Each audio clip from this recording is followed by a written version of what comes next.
last week on the Glass Cannon Podcast. Then we brought back the body hair situation. He's back. We're fighting this massive blob floating egg with tendrils for the first time in I don't know how many episodes. Barnes, you're up. Yes. On instinct. Sure. I'm going to reach out with my other hand and use my blasting beams. Oh, my nice. deviant ability. Oh, blasting beam. It goes to engulf Barnes and Gick. Oh, what? Oh, Final ignition. come on. I have Dead. Dead. Yeah! As this egg just sort of like, there is a naked man in the room. Barnes, Where are we? are you all Where right? am I? Where's Dr. Riddleson? Yes, we're in a place called the Nameless Spires. You remember Yes, the my last Salmon visions. car? We believe he's here, below us, perhaps somewhere. There's like some big room that seems to be an elevator. Yes, we'll take you down Oh, there. yeah. You're speaking languages that you know to try and get this thing to move. From behind, a voice pipes up and says, maybe I can help. It's Sakawatch. Yeah! This is our quest. And he bows his head and starts praying. And as he does, the elevator lights up. What lies beyond here is the beginning and the end. Buggles, you will need to sacrifice the god within you to lock Asoyo away. I am willing. Even if it costs me my life, I will do this thing. So you are ready. We are ready. Let's go then. Step on the elevator. Once again, he bows his head, speaks ancient words, and the elevator descends. The adventure continues. Now.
September 14th, 2023. A new adventure began. The second true adventure of the Glass Cannon Podcast. After the critically acclaimed Giant Slayer adventure that lasted 7 years. Critically ignored. Critically ignored. 7 years? Critically not derided. Yes, Right. that's true. Critically ignored, I like. Critically missed. Critically missed, frankly. Over 326 plus episodes. But September 14th, we finally started a new adventure. In December of 2024, I canceled that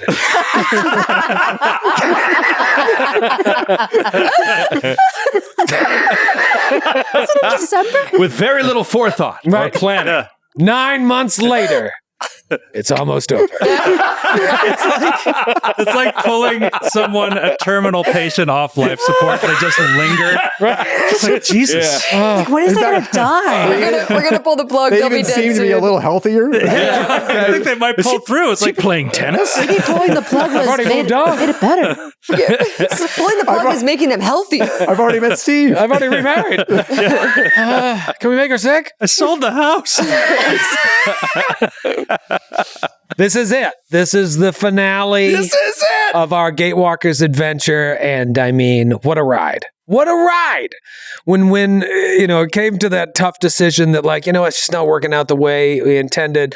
I think the show this whole year has been nothing but exciting. Lessons learned certainly along the way, but I'm so glad. My fear when I realized that we had to make a move was that it just wouldn't have a story. There wouldn't be a story there. You know what I mean? Like where we'd have to rush it.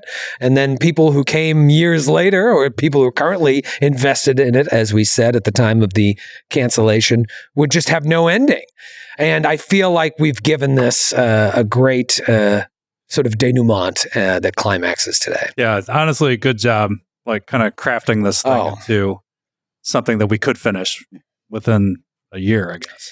It really gives you a new perspective on how one can run these adventures because bring out the shears. We'll talk at some point if you're interested. So, we've skipped over so much, but I mean, for me, it was like, does this make sense? And I feel like along the way, you might have question marks about certain things, but also your characters had those same question marks. Yeah. To me, the through line is apparent, and it brings us to this moment right now. Well, I always look forward to wrapping up an adventure like this to being like, oh, now I can go read it. Yeah. So I'm very excited. Like as soon as we're done, like I can go home and like download the PDF and I just read that. You can read the brand new Now you version can read the new hardcover, it's all in one book now because it's been remastered. Oh, right. They remastered Gatewalkers and all in one place. And I think that they've done some minor changes. What would you call it? Updates? Errata. Yeah. A few little mechanics that were unique to Gatewalkers. I think that they redid some of our journey across the high ice. Oh, in terms of mechanically how you have to deal with it in the cold and all that stuff. They took away the feed I took.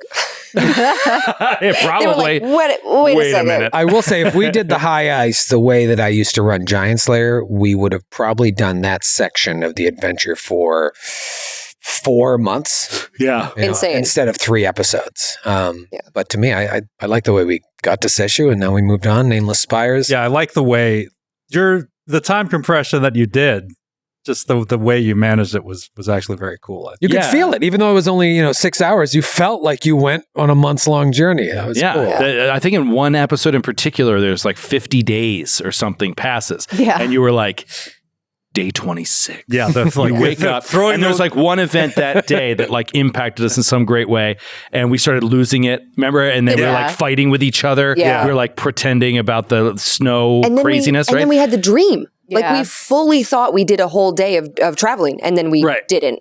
And then Troy's just like, day 46. Yeah. It was cool. Yeah, so good. That worked really well. You missed all of it. Yeah. Yeah. Oh, right. Sounds great. Yeah. It was fun. We had a yurt. All I had to do was get We had a year. all I had to do was get magically discorporated and have a terrible creature try to use my soul to create a new weaponized class of being. Oh my god, you're bragging. We also had a lot of fun combats. I think because of the up level, but then also we had like more group combats versus like single characters that would always just cream us. Yeah, the group. So we're like, wow, we're doing so good without Barnes. Yeah. It only got better, honestly. The combats. And I think we should. Once again, Matthew is leaving the table. Oh, no, it takes you so long to put those back on. I can read the signs. I think we should just See the writing on the wall. get out in front of it. Like if things go south with this, BBGE fight and Osoyo kicks our butts, it's probably Matthew's fault because Barnes is back because we were doing really good before. So just want to get out in front of it, just kind of make that clear. Cool. Yeah. Matthew's here. Multiple characters die. Matthew leaves. Nobody Characters die. I mean, nothing but wins. Like win after win after win. Yeah. It's the Patrick Ewing effect. Yes. It's like a great player, but he somehow makes the team worse. This is one of the many, many times in my life that I've been compared to Patrick Ewing.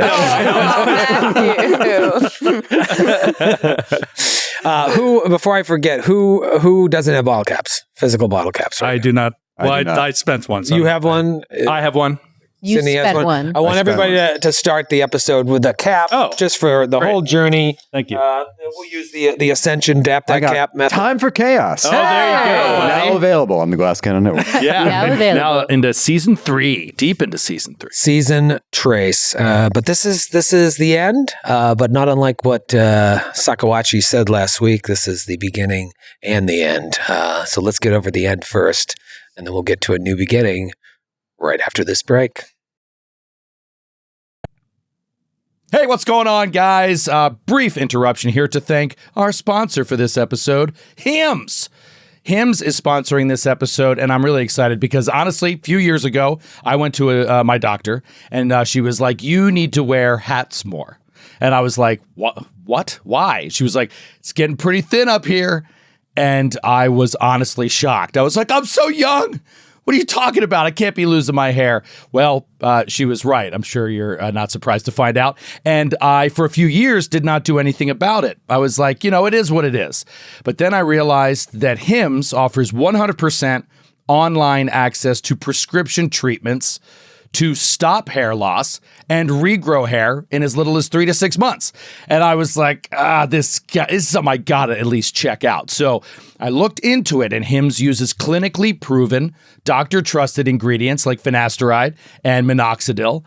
And I thought, this is something I should talk to my general doctor about. And so I did, and he was like, you should give it a try. These are good drugs and they're safe. And I was like, I'm gonna try it out. And so I've been doing it for a while now, and I recommend you guys check it out. If hair loss is bothering you, this is a 100% online way to see if these kind of treatments are right for you. So for simple online access to personalized and affordable care for hair loss, visit hims.com/GCN. That's hims.com/GCN for your free online visit. hims.com/GCN. Individual results may vary based on studies of topical and oral minoxidil and finasteride. Prescription required. See website for full details, restrictions, and important safety information.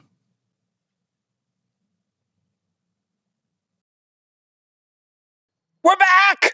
You thought it'd be a long band? You were wrong! It's too much show to get to. And I have a headache. I want to thank our sponsors that have been with us since day one. Oh, so awesome. I want to give a shout out once again to Foundry Virtual Tabletop. Asked for years for us to make the switch. We're so glad that we were able to do it. I think even after 2 years of playing this, we've still barely scratched the surface of what you can do with this unbelievable program that you can get for a one-time fee of $50. I mean, I think it goes a long way to say, look, there's the aspect of this show that we broadcast this show, and it helps to have an awesome high-res 60 FPS map to share with the audience. That's cool.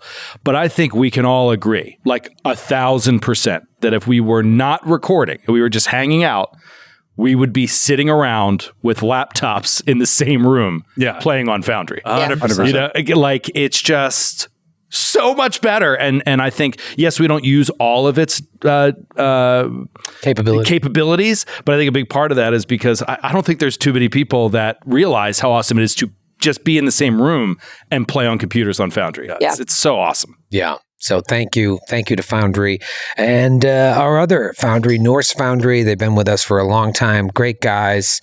Wonderful people, them. Wonderful company. Yeah, so awesome. Just got a text from Eric just now at Norse Foundry. Eric from Norse Foundry? Asking me if I had any tips on how to play the Indiana Jones video game. You should answer that. You probably did. I did. Did you finish it?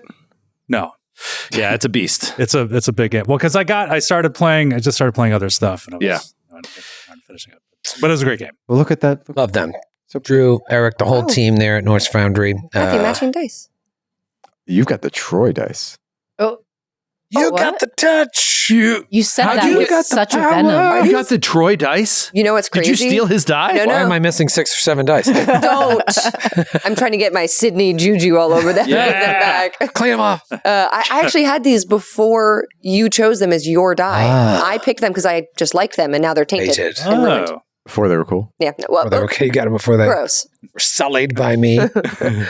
Favorite moment from the campaign? Favorite moment? It's hard to say, right? Because if you say it out loud, you might think tomorrow as you're driving around. I like this moment so much better. One of your favorite moments, whatever comes to mind. I've got one. You got one? The Bolon fight.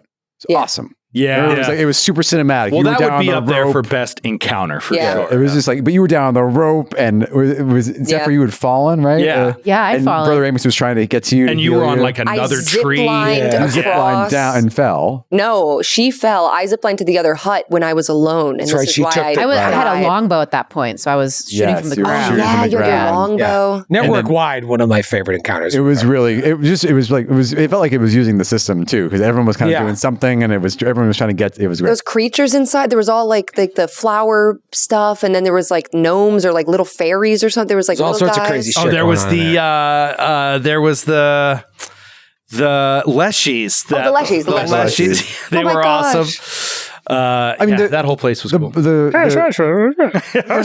mean, the dungeon was cool, but that last fight was just it was so. Last fight was epic. Yeah, good one. Oh, and you know what? Nobody knew this at the time, but think about it in retrospect. When you fell and I was standing over you, that was my character's backstory. That his brother had fallen off that cliff, and he didn't go down to help him because he was too scared. He ran to go get help, and then his brother was dead or gone. We didn't reference that. I feel like No, because at the time I had never told anybody my backstory. I didn't know all the details. I just knew that one little nugget. And you like climbed down, right? And you were so scared. Yeah. You were like, I don't have good athletics or anything, but I was just like, I'm going to go down the rope. And it didn't make a lot of mechanical sense. Like, that's why. In fact, I think Zephyr climbed over you and made it up back up before you made Actually, it yeah, up. that's right. But that was also the fight where Lucky died. Yeah. At the end of it. And then Talitha, because of how complicated the battlefield was. Like nobody could get to Lucky. It was all it was the fox. The fox. Yeah, the fox. And then Talitha murderous executed fox. Bolon. Yep. Yeah. Yep. You know, that's what's crazy is that fox is still out there. That is a loose end. A lot of people fox. thought it was Asta because she was a white kitsune, but I never made that connection. That wasn't it. So it's not spoilers. That's an that interesting wasn't fan her. theory. Yeah. I think one of my favorites was We should track that guy down. Yes. yeah, actually, We should actually epilogue. When that's we- my dad because he watches a ton of Fox News. So He probably knows You think all they about report? where he's He knows hiding. where to They might find report him. on it. Yeah. I wish that was all they reported. I wish that was Just the locations of News about foxes. locations of foxes. I'd be riveted. You're like, oh, it's cool that it's on at the gym. That's fucking awesome. Let's Or go, my doctor's office. Let's fuck yeah. let's go check in with Jeremy outside Philadelphia, Pennsylvania. There's a fox right over there. Oh shit. Thanks, Jeremy. It was just there, I swear. You just missed it. What's yours, Sid? I was going to say, leading up to the Bolon fight, leading up to the Bolon fight, one of my favorite moments, because it was so funny, was the unicorn. Was Oh my Was god! your choices. release Yes. Lucky deciding to release the unicorn. That was so great. I loved it. And Sydney thought it would be helpful. Lucky believed it would be helpful, and it was not. I did not think it was. I mean, it was And as a GM, Brother it's one of my Ramius favorite knew things. it wouldn't be helpful. Joe was very knew anti. it wouldn't be helpful. The audience- I was very pro. One of my I favorites. was pro as well. I really wanted it to happen. You said it, and I was like, "Oh, I really hope that Yeah, I that loved comes it. to happen." I have two favorites though, because that was so early in the campaign Yeah, and yeah. my first character, But I think my second favorite that felt also impactful was She Who Walks Through Seasons That was with cool. That was Asta. fun. It was It's like just anime. It was like anime. It was Yeah, that's right up your crazy. alley. Asta Yeah. was getting kind of weird. Oh, yeah. Like she was getting. She drank the head water. Yeah, She drank right, water, right. drank the water. I forgot all about Yeah. She had like an intense connection to this god, this like goddess creature. Alien goddess. Yeah, That was really fun. That was so cool. it's great. I like sad things. What'd you like? I liked when we gave our memories to the trees. Oh, And that it was was sad. really good. And then a Yeah. non-sad thing is I really enjoyed Riddleson's Manor underground, like that whole dungeon. Yeah. It was fun. Yeah. Like all of it. Underground This manor eerie- dungeons. Yeah, Always like great. it's so, I don't know, you do so many underground dungeons as part of playing these games. It's so routine. That one had so much context. It Yeah. was like a hidden vault of like a mad scientist. It was cool. and it was possible that you were the one that was experimented on and you're trying to find out the source of it. Like all of the nuance that went into that was really cool. I feel like I was the most engaged at that point where I was like, oh God, we're figuring it out. And like finding things out that we were down here. And that's when all of drawing, that stuff started The happening. intimate drawing. Drawing. The combats were fun. When I first read all three books before we started recording, it was that beginning of book 3 that I was like, oh my God, I love this. It's all of a sudden gone from this globe-trotting adventure to a murder mystery, like in a mansion. Oh, yeah. And it was like, oh, we need this like role play breakup here. And I'm glad we got to play that out. I didn't want to cut like that. Betrayal on House of the Hill. Yeah. Yeah. I think my favorite thing that I keep laughing at, just a moment, was where we're at the post office and like, the woman like comes up with the letter, and Kate was just like, snatch. How dare you? How dare you? What did you call me? What did you call me? What did you call me? Every 3 or 4 days, I'll just think about that and just like start It laughing. makes me so happy. Yeah, it was that whole town. That whole town. Yeah, everything the wee in that mouse town was great. The wet mouse. The wet mouse. The wee mouse. Yes, the T fell off. Getting right? Getting the rooms. And the guy was like, I was like, 2 rooms. And he's like, let me look at my ledger. I can't read. I cannot read. And one room was like room 9, and the other room was like 324. He's like, how many rooms do you need? 2. Right, we have 5 rooms available. 3 of them I would not recommend. And the Pig and Pony Club. That's where that came from. Oh, the Pig and Pony Club. Yeah. Pony Club. Yeah. I'm gonna keep. Do you have a favorite, Joe? This sounds obnoxious, but I love Brother Ramius. I really enjoyed Brother Ramius, he really grew spontaneously through the adventure. And so I'll do one general, one specific. In general, I loved the smoking the flay leaf thing. Oh my God. Around How the that campfire. evolved. I just thought how we would pass it around and like go over stuff and talk and slowly get a little high. I thought was such a fun thing that we've never done. And Joe's in an object work adventure is so before. good. Like I like with the how you rolling- it made you sassier as a character, and you were always so serious. So that was fun. And then he would get a little sassy. And so my favorite one of those. Which one are you going to say? I hope this is the one where we're talking about Hubert and his, like Hubert's depravity. And I think it was Gick, maybe. No, it wasn't Gick. Maybe it was Asta who was saying that he is that, we have to give him a little leeway because his mother died and it was all fucked up. yeah. And he's like, did you listen to his story? He was doing it while she was alive. Like, that whole conversation about Hubert's depravity while we're all stoned was so funny. That's not the one I thought you were going to say. Which one? The one I thought you were going to say, it was after the funeral at Seven Arches, and we were passing around the flay leaf, and I can't remember. It was like Talik that said something, and you were like, also you were like expounding upon this exposition, and then you were just like, is that my fucking flay leaf?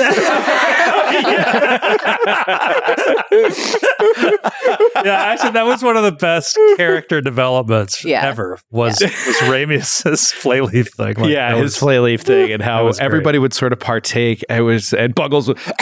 Yeah. Oh my God. But then he got better at smoking. Yeah. He likes it now. Yeah. Oh. Yeah. That's cool. I mean, I have so many favorites. I like Thinlands Farms. I always think about those. And the sort of spontaneous role play that Ramius and the little boy had. Yeah, that was really that cool. whole thing, that whole sequence was really like atmospheric and really creepy. And yeah, that was very cool. I felt like after that. We're also forgetting the greatest moment in merchandise history of the Glass Cannon Network is when I totally forgot. Chicken food. The bird shirt. My God, the bird sign, the bird map. The Birdman, that was Thinlands Farms. That was Thinlands that's Farms. right. And what I especially love about that is like that's 2 paragraphs in the adventure. And so when stuff comes out of like our play together that isn't in the book that sings like that, I always have a special place in my heart for that. And then, controversial though it may be, I just Valtrex, son of Valtor, is never not funny. Yeah, and like so there's a long-standing commentary about this on our boards and whatnot of people being like, Troy ruined a moment for Zephyr. I did try to make it serious, but the second you said Zephyr, I was like, oh God. But you said, I asked you what his name was. You were like, Val, and Skid goes, Val Trex. It's a short and for then I was like, Valtrex. well, now this is the joke. And I mean, it will never not be funny to me that it then became a Tolkien elf, Valtrex, son of Valtor. The chapstick kills me. And I was like, well, I guess she's not going to stay here with That makes that easy. It just was so great because then it turned into like, then you had the joke later where you were like, I have a boyfriend. I know. He's I've just got a not on this boyfriend. planet. I was actually, He's from a different planet. I was thinking about this. Like, He's in space. I actually, it reminded me of like when I was a kid and I'd be hanging out with my friends and like one of my sisters, someone like a guy who was like interested in my sister would like come to the house and we would just savage him. We just like make fun. I remember there was a guy that came over. His name was Rob. And it was like this guy came over and we were just trying to terrify him. We're like 2 years older than him. And it was just like, my friend Edith, it was just like, what's your name? And it was just like, Rob. It was just like, I asked your name, not what your dad does for a living. It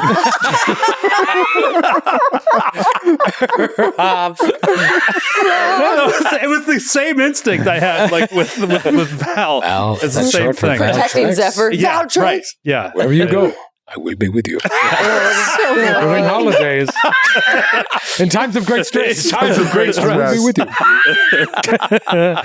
Oh, so many good things. Yeah, God. Speaks to our real true talent on the show. We laugh at our own bits. That's right. Man, if you can't laugh at your own bits, who can? It's been a hell of a ride, and we got some more memories to make here. I think the only way to start is to start. Yeah. The very beginning. At the very beginning, yes. Very good place to start. The elevator descends. Everything that's come up to this point leads to this temple on the crown of the world within an ancient Salmankar city known as the Nameless Spires, a temple to the snow mother, Akakaru, a goddess who sacrificed herself to save not only her people, but all the people of the world from this threat, a threat that the Severian elves could not contain. They tried to take him to another planet, and their magic wasn't strong enough to hold them. And they're like, let's just bury him in the North Pole. He'll be safe there. And then Earthfall happened. This is how long ago this is for you Galarian lore nuts. And the cage cracked. Salmankar came and did what they could. And then a simple excavation gone wrong that we saw at the original cutscene of this whole adventure let a cloud of black frost out, and one single fleck found its way to an Ayudara. The magic innate in that dormant Ayudara was enough for this powerful entity to reawaken. You know, you're making me think of, I wish I had it right in front of me, but I don't. Whatever, it's going to be close. There's a crazy scientific fact, mathematical statistics, something like that. I read it in a book once, and it's basically that every time you breathe in, there's like a 99% chance that you breathe in a particle Caesar breathed out. Oh, in his yeah. last breath. Yeah, wow. And it's like this like scientifically proven like of how Say a 99% chance. Why Caesar? yeah, it's just an example of like It how, could be anybody. how many particles are in a given like breath and how everything spreads. So just really disperses. whatever it disperses everywhere. It was something I think along about those that lines. all the time with like water and stuff. It's just like, who's this water run through like at any point? Yeah. Oh my God, I would never think about that. Yeah. Oh. It's Go all back pee. to like dinosaurs and stuff. It's like Yeah. all the way back. Yeah, those molecules, right? Yeah. Are we BBC Science Focus? Are we really breathing Caesar's last breath? There's a whole article on it. Wow. Yes or no? Oh, Matty Googs. He's back. Matty Googs. Gabba Google. Who said that? Oh! That is like. Okay, you're getting two cows. I was just gonna say that. You would have said that before. Oh my God. That's incredible. I've never seen Troy more happy with another human being than he is with Appreciate you a right good now. joke. God, that was so good. Gabba Google. Wow. Well, my work is done here. See you guys. All right. See you guys later. Well, it's nice to know that now Zephyr will definitely live. Yeah. It's awesome. Right, yeah, two caps. Two caps. It's right there. Yeah, so Caesar's last breath contained around 25 sextillion air molecules, Wow. which would have spread around the globe within a couple of years. A breath seems like such a small thing, they say, compared to the Earth's atmosphere. But remarkably, if you do the math, you'll find that roughly one molecule of Caesar's air will appear in your next breath. See? Yeah, I read it in this math book. It was amazing. That's awesome. Don't know how science works. That sentence is insane. I just cannot imagine. Sextillion. A sextillion. But just that's what I thought of when you mentioned that. It was like all it took was this one breath and it could touch so many things. And it touched the gates. One molecule of it, right? Touched the gate. Yeah, mostly dissipated, except for this one. A moat. A single moat. What a great word. I love moat. Love moat. Great Way word. better than particle. Yeah. Better than iota, which is also a good word. Moat is a biblical word. It's in the Bible. One of Noah's sons. Yeah. Noah was on a boat. Troy. Yeah. That's what he named the boat after. Moat the boat. Moat the boat. Moat the boat. I named it after my son. I was real.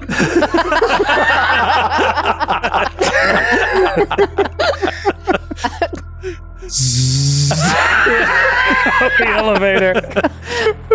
Why are subscriptions plummeting? Down the elevator you go.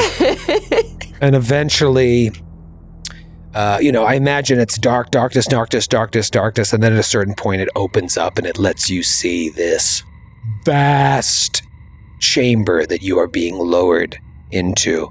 The domed ceiling of this room rises before you at least 80 feet at its apex. The walls look to be made of thick sheets of opaque ice, and the clear floor that stretches out before you reveals a mind-boggling vastness beneath it, within it. Thousands of feet below this glass-looking floor glimmers the eerie streets and twisting spires of a vast underground metropolis. Flickers of pale blue and violet light still resonate in this ancient city. This city is many times more vast than the spires above it. Yet you know it has remained hidden below the high ice for untold eons. As you take in this scene, as your eyes are drawn to this Atlantis-like city, with a shuddering shift, a beyond gargantuan shape below the chamber floor blocks the entire view of the city. Oh my God. Something vast and dark floating in the air between you and this metropolis. A tiered stone ring creates a walkway around this immense pit, leading to an upraised circular alcove at the far end of the chamber, directly across from the elevator that you have come down on. And there, beneath 6 icy spikes, sort of reminiscent of perhaps how the nameless spires used to look before some of them crumbled to the ground, lies a slumped pile of matted, bloody fur. Let's go to the map. Oh shit. Go to Foundry Virtual Tabletop. Hopefully not. So that you may cream in your jeans. Yes. Oh. Whoa. Shit. Whoa. It's a big room. Oh wow. Oh, okay. Huh. Oh. Whoa. Wow. Oh, wow. Massive. So this is the way we're on a raised level, Yeah. and the center is a lower level. No, it's right there. No, that's the vast metropolis. Yeah, that's the city. Oh, that's what The that. city. Yeah. So, but pattern it's all is. glass. Or like Oh. ice. And we are on a walkway Ice. circular We're in around a it. walkway around it, but it's like flat with you, like Oh, it's the same ice level, skating okay. rink. You could just go on it. So we could step out from this ring onto It the looks ice. like you can go out there, that it would support you. So cool. You, what do you do? Oh. So at the other end, we can see that sort of. There's like some sort of circular area with. Can we see the blood? Yeah, you can probably see. I mean, it's pretty far away from you. Let's use Foundry here to take a look at the map. What Oh gosh. What are you getting? Like I can't even do it. The map's so It's big. too big. Well, and I've zoomed out enough. 150 feet away from where you've come down on the elevator. Big ring surrounding this. Left or right? I think Gick also looks to Ramius like, we have to help. This is what we think is the last Salmon car. Yeah. Yeah. Yes. And if he is not already dead, we must get to him quickly. Come. Have you encountered Salmon car before? This is the last of their kind. And we're almost positive on that sledge we brought the Salmon car here. No, we did. It is time to right our past wrongs. And Ramius will just start walking around this thing. We'll follow. I'm going to do a perception as I walk for like immediate, imminent danger along the path. Okay. Anything that seems horribly dangerous. 27 for Ramu. Okay. What else? He keeps moving. 25. 25. 20.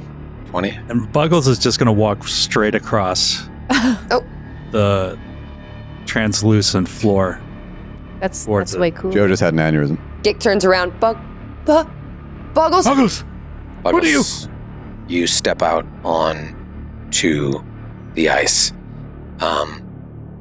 It feels strong enough and stable enough to hold you, but you do have this sense of vertigo, and you're sliding a little bit. Mechanically, it's difficult terrain because you've got to kind of move slowly so you don't slip. And once you get about halfway out, you see the creature just sort of like shit! come close to like an aquarium, like it comes closer to the edge. Oh my god! Oh my god! You know what?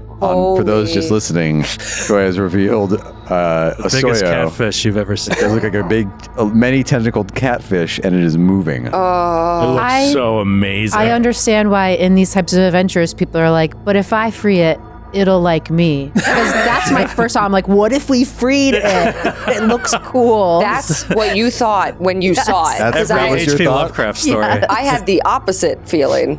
It's like, let it go. Like swims up and then it, descends back down, perhaps. So fucked up. That's so crazy. And it looks very much like Ogmanzorius. Yeah. Probably a couple thousand times larger, but this strange whale fish-like thing covered in tentacles, and it is just floating there in its icy prison. Your perception checks. You would know, obviously you would know this because Buggles walked on it, that the ice looks stable enough to stand on, but it is difficult terrain, vaguely whale-like shape, looks similar to Ogmanzorius, yet even more horrifying in its form, but beyond that, you don't see anything else as you approach this pile of matted, bloody fur. You cross, you go around, you get there within, 20 feet or so, and the body of the creature begins to stir. There is some life yet left in it. Its head was down. I mean, for all intents and purposes, you would have assumed it was dead if you didn't have this sense that it was still clinging to life. But now it moves, and as it stands up, it raises its head, and the once glorious visage of the last Salmon car is revealed to be stained with both blood and black frost. It is infested with oily tentacles that protrude from its abdomen, its throat, its sides. It's got these pustules on its face which just like burst open, revealing an eyeball, burst open to reveal another alien eyeball as it takes all of you in. The mouth of this creature opens, but it does not move as it speaks to you. It's almost like a ventriloquist dummy. It just opens up and a voice comes out of it.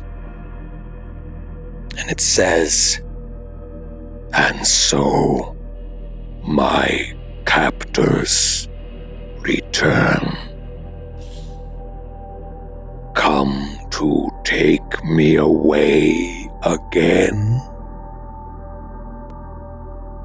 You are too late. I am of Osorio now. And when I die, he shall live. I should have liked to continue my transformation into death in my own time.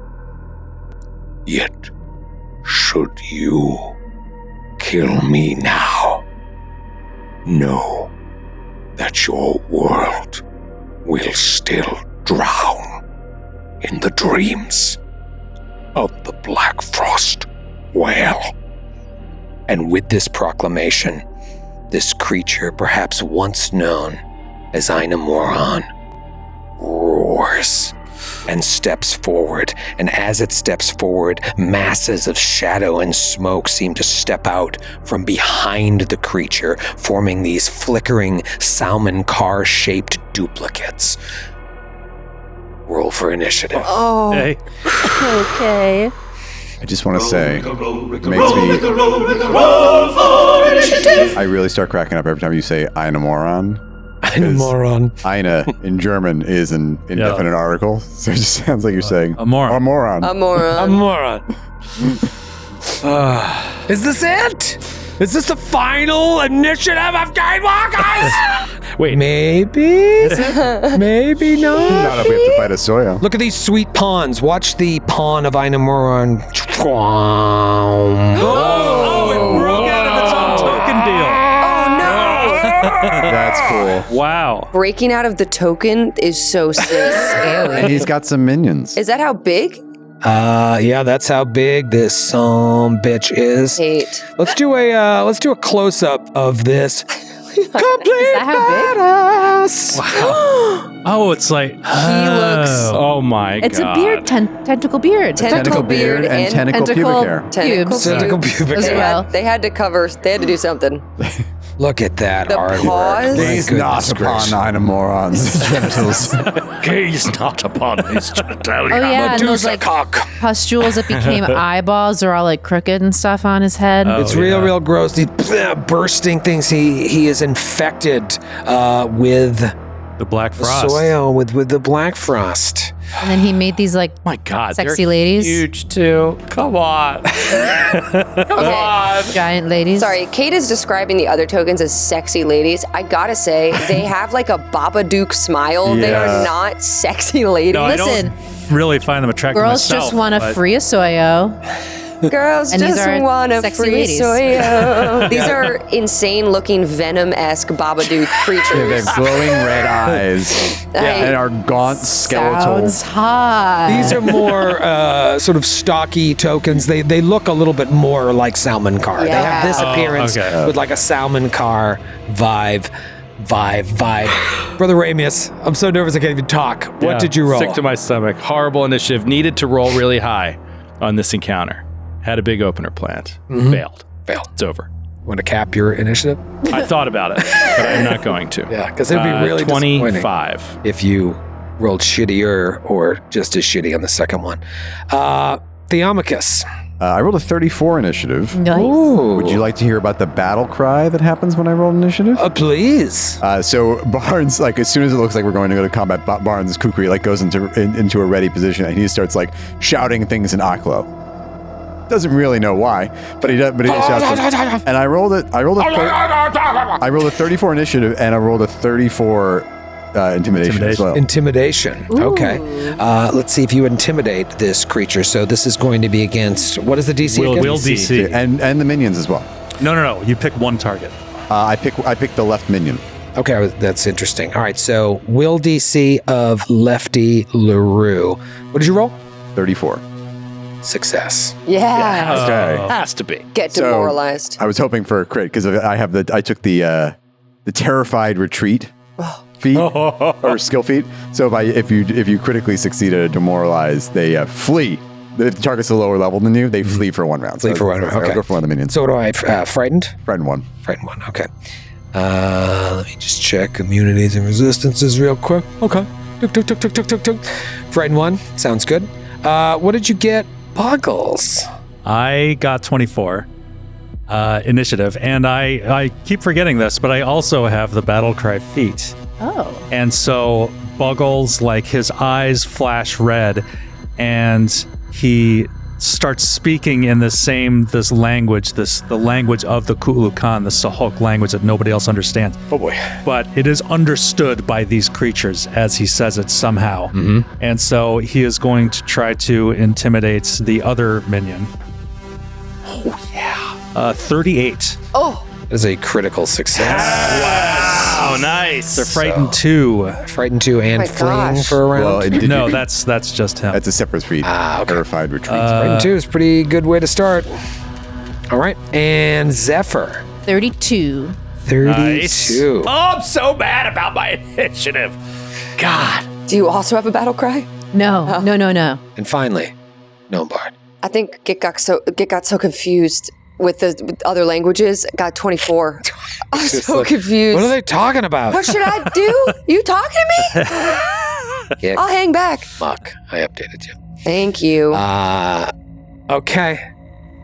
Round 1. Ugh. RNZ got a 34. Inamoron got a 38. Oh, good. Shocking. Yeah. I'm so surprised. It was I roll it on Foundry. How can I say? You don't think the big bad juicy guy is gonna have an awesome Naish? What was just out of curiosity, What was the die result? result? I deleted it off the chat, but I can do the math backwards. That's why. It's always rolling on Foundry. I'll tell you. I don't think this will spoil anything. It was a 15 on the die. What? It's insane. It's a plus 17. What was it? Plus 23 to it. I mean, the monsters all have crazy initiative. That is, I don't think I've ever known Troy to roll lower than 15 on an initiative. I didn't even hand roll it. Let's see if I had hand rolled it, just for shits and gigs. 11. Split the You would have difference? gone first. I would have gone first. All right. Actually, I know we're tied, so Yeah. I would have gone first. I mean, where does one begin? dude. Where I'm does so one mad. begin? I'm so mad. I assume that you always knew you were going to go first. So you tell us. Yeah, I've got so many options here. I think I'm going to start with this one. So Inamoron, or the artist formerly known as Inamoron, reaches out, then clutches his fingers into a fist and twists his arm as if he were wrenching and tugging. At the same moment, all of you feel the sign that is on your body start to burn. The sign, the mark of the Gatewalker. You know, you should have built non-Gatewalkers. You wouldn't have to deal with this. Anyways, the sign of that came to your body when you had the missing moment starts being spiked with pain, almost as if Inamoran reached out, grabbed your flesh, and was twisting and tearing at this tattoo. I need a will save. Oh, see, I knew it was going to be Will. We got to beat this, guys. We have to stay strong mentally. Focus. Is this a mental attack? It is. Oh, well, I have something interesting that will happen at this moment then. Shabadoo. So I had cast Mind of Menace on myself at the beginning of the day. Mm-hmm. So a creature that uses a mental effect against me must attempt a will save. A will save. Battle of wills, as they say. Not great. 28. That is... Me close. It's got to be a fail. Yeah, that's just a fail. So the creature is frightened too. And Wow! and I gain a +2 status bonus to my saving throw or other defense against the triggering mental effect. Against this triggering mental effect. Wow. Well, that would also lower the DC of the effect to all of us if it's frightened too, wouldn't it? Yes. I guess it's really just a question of stack. The will save has gone down. Is that if it's frightened 2? Yeah. I would say actually, Matthew? probably not, because you cast the spell, which activated the effect. Which But the spell is yeah, already. I think it would have already taken place for So for everyone future else, spells, It will affect. Right. Oh, stop it! Like What? you What's wouldn't your have made the same problem? No, argument. I think he's right. I think Matthew's right. Joe's just mad because he rolled like piss. No, I'm mad because I rolled right on the line, and I think this is going to make the difference. Oh, All right, let's talk about will saves. We're friends here. What'd you roll? I rolled a 31. Damn. Okay. See, it's a fail, and that would have been a critical success. That's a fail, all right. You would have just been friendly. What'd you roll? You rolled a 31 with a natural 9? Yes. How? So I rolled a 32 with a natural 15. Okay. Damn. I rolled a 25. I might cap this. Yeah? You have 2 caps. You have 2 caps. You have 3. Don't. It's Joe. likely not a critical failure, and the reroll could be a critical failure. Right? Because you still failed You with... failed on a 31, so 25 is Oh, we probably don't not- know that. It's probably not DC 35. He said I he would failed. assume. We don't. Oh, he did say. He I said a think he 31. laughed. He didn't say 32 was a failure yet. Right. He laughed because he knows 31 would have been a But success that's if us. it was That's us -2. inferring from And his that's Troy reaction. Bean. He didn't say. Troy. He's not playing 3D chess right I don't know. I'm just saying. The highest I can get is 34. I would 25 is say, not a bad roll. yeah, Yeah, just keep it's it. not a I bad would roll. keep- It's just... I would yeah. You don't want to risk like doing way Will's worse. my worst save. Yeah, I wouldn't risk it. All right. What did you roll in the die? 11. Yeah, don't risk it. Yeah, don't risk it. I got a 33, and if that is a success, it is a critical success. Okay. Same for me, actually. Wait, your success becomes a crit? angry. Yes. Okay. And Skid? Resolve. I got a 33. 33. Okay. Yours will both be critical successes then. Damn it! My guy. Skid will be a success. Buggles, I should say, Zephyr and Ramius failed. So, Dude. Would you roll 31? 31. So a success if you just let him make a decision. It went on the stack. Buggles takes 23 points of mental damage. Oof.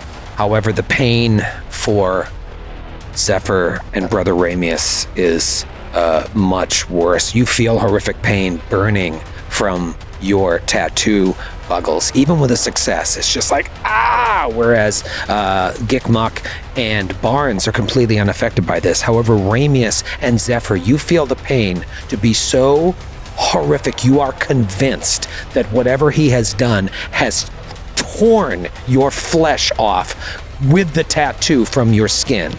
And you both take 38 points of mental damage. Oh. And you cannot use your deviant abilities for at least one round, should you decide to do so. Okay. With his final action, let's take a look at the map here. Oh, Gik. You're right there, aren't you? He will reach out with one of his tentacles and just to hit you. It's going to be a 32 to hit. That would hit. I'm going to reaction, use my deviant feat, my eerie flicker. Okay. So when a strike would hit you, I need... You just roll a flat check. Yeah, flat check, and I become concealed. DC 5 flat check. 16. So it was worth doing. Okay. Hit, not a crit, right? Yeah, not... Wait, sorry, what'd you say? 32. 2, yeah, not a crit. A couple things are going to happen. Let's talk about the damage. I'm doing all my damage here. 21 points of bludgeoning damage. And then, not unlike some of the Black Frosts you've faced thus far, this Black Frost does affect you. Oh, no. Give me a Fortitude save. Fortitude, okay. Oh, 29? 29 is a fail. You go to stage 1 of invasive Black Frost disease. What? And you take an additional 13 points of cold damage. Disease? Here's the good news. His turn is over. Barnes. Wait, let me do the real quick, my flat for my deviant, which is just 5, right? Did you use your deviant? Oh, that's your The eerie deviant, flicker. Johnsky, yeah. 5 for the first yeah. one. Yeah, we're good. Whereas Barnes now, should he use his deviant again, has the potential to have a severe backlash. Oh, boy. Okay. And it is Barnes' turn. Okay. Action 1, and this could be very important. Let's exploit vulnerability. Just want you to know. We're all counting on you. Oh. Yeah. Okay, now he's frightened too, and all the penalties and all that stuff. So, I mean, he was already frightened too. Oh, yeah, but- he's frightened too. Yeah. But this won't matter for the recall knowledge. Right. Oh, God. 24. Oh. Critical failure. It, matters. it actually does, but it won't because I have an ability called Unmistakable Lore, which basically turns any critical failure into a failure. Into a failure. So you just feel like a failure. I just feel like a failure. Ooh, though, that is... I had a lot of cool stuff I could have done with that now that I'm 10th level that I Sure. no longer will be able to do do. you have a bottle? No, So not, yeah, we already not did using it. on that. Okay. All right. Barnes is going to brush up, and he's going to interpose himself between the creature. Not that it will matter, but between the creature and Gikmuk. Okay. As you do, a tentacle lashes out towards you, and he takes an attack of opportunity. And, 30. Still hits. Okay. What's your AC these days? 28. That is going to be 22 points of bludgeoning damage. Give me a fortitude save. Okay. 28. 28. It's a fail. You also move to stage 1 of invasive black frost disease. You take 17 points of cold damage. Is there a lingering mechanical effect aside from the damage? No. But eventually you'll move to stage 2, and then you'll die. Okay. You'll turn in to this thing. Oh gosh. Or if you even knew who Ilkani was. That was 22 points of damage and 17, right? Yes. Okay, good. Okay, Barnes with his third action is going to take a swing with his kukri. Okay. Kook it up. Bold. That frightened 2. Huge. Natty 19. Makes it much more hittable. Yeah. That's a 41. It's a critical hit. Let's And go! you can thank Buggles for that. All right. Critical threat. Critical. Oh, wait, does my frightened go down by 1 at the end of my turn? Yes. Okay. And you said 41? Yes. All right, so that's exactly. Okay. Okay. Don't make me regret telling you. Okay. 42 points of damage. Damn. What kind of damage? Is slashing damage. Okay, 42. Yes. 42. Double. That's doubled. And we have some critical specialization effects. You also are going to take some bleed. Okay. And I've got trip. I'm sorry. Check that. Sorry. The trip is just a trait of the weapon. The only critical specialization effect for the kukri is knife specialization, which means 1d6 bleed. 1d6 persistent bleed. Okay. That's your turn. That is my turn. Okay. So far, so good. No. And no. I'm sorry. And also, you're going to take additional damage. You're going to take an additional 14 points of damage from my it's because I didn't identify a moral weakness, but I do know this guy's personal antithesis. All right, so what kind of damage is this? It's Untyped, right? I believe it is untyped. It's a weakness, so like they automatically just take right. it. It's a like weakness against my strike. Another 14 points of damage? Yeah, because Great. 2 plus half my level, so 7 double. to the crit. Tremendous amount of damage. Yeah, that's great. Great. Good round there. It is one of the doubles turns here. The one in the back left. Jeepers creepers, where'd you get those peepers? This thing has a lot of fun things it can do. Let's start with this one. All right, wants to protect. It's going to go after Barnes. Barnes, it just sort of like a bony Salmon Carr-esque finger points at you. Oh, give me a will save. Oh, boy. Natural 20. Suck it. Holy Ruin your shit. little move. There's 2 actions. What happened to your cool spell? Wow, natural 20 Barnes. But this was the will thing. All I had to do was get a success, so it feels a little wasted to me. Oh my Still, God, though. I'm so mad at you right now. Feels a little wasted, huh? Joe, you have that too, right? Why didn't you take with your will? I can't believe you didn't take resolve. Apparently, my resolute faith is not so resolute. And then it slides up past Einamora next to Zephyr. Let's get it right next to Zephyr and Buggles. So it just kind of flies to be in melee with both Zephyr and Buggles. And it is Zephyr's turn. It's my turn. And that one is no longer frightened. I was no longer frightened. I'm going to get into Stumbling Stance. Clutch 20. Go. Stumbling Stance, first action. Well, First action! I could also just like use an action, but instead of getting into Stumbling Stance, I do want to try to heal myself a little bit. So rather than get into Stumbling Stance, I think I might just like move over one so that I'm flanking you and you're off guard to me anyway. And then just do a regular flurry of blows. You want me to tell you what to do? So that's what I'm gonna do. She's gonna move Nya.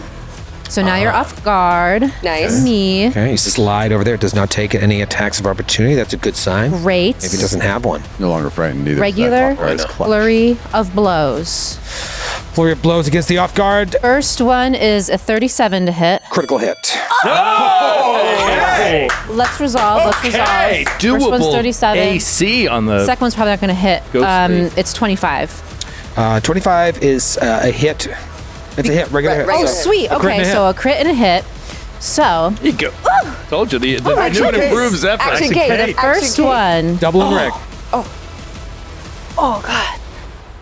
Oh, God. So it's 26 points of regular damage. And that was already doubled, right? Plus, yes, 26 points of regular damage doubled. Oh, shit. Plus another 7. We know what you're saying. I understand. Oh, no. Yeah, It's 26 40 plus points 7. of damage. 26 plus 7. 26 plus 7 is 33. Wait, isn't your attack 2d8 No, she plus said 7? 13 doubled, so So- 26. It's 13 plus 7, 20. Doubled, Oh, right? Double today I everything. learned. You double everything. 40. It only took to the last episode. 40 40 bludgeoning. And learning's fun. And the It is. and the fire's doubled too. So 40, yeah. So 40 points of regular bludgeoning damage, and then 1d6 persistent fire. So that's 4 persistent fire if it's doubled. Yes, and it's not persistent. It's not persistent, but just then fire. but on a critical It is specialization on a- for the yeah, yeah. first hit, I do get 1d10 persistent fire. All right, so mark that. All right, so I got 1d10 persistent 1d10 fire. persistent. Okay. 1d10 persistent You do fire. notice not all of that goes through, but I know The those fire. both combine for any of its resistance. Oh, they so- have resistance now the to s- fire. They don't worry about it. second fire. hit- The fire seemed to go through, but Oh, the bludgeoning. It's got TR. Second hit is going to be, are your fists magical?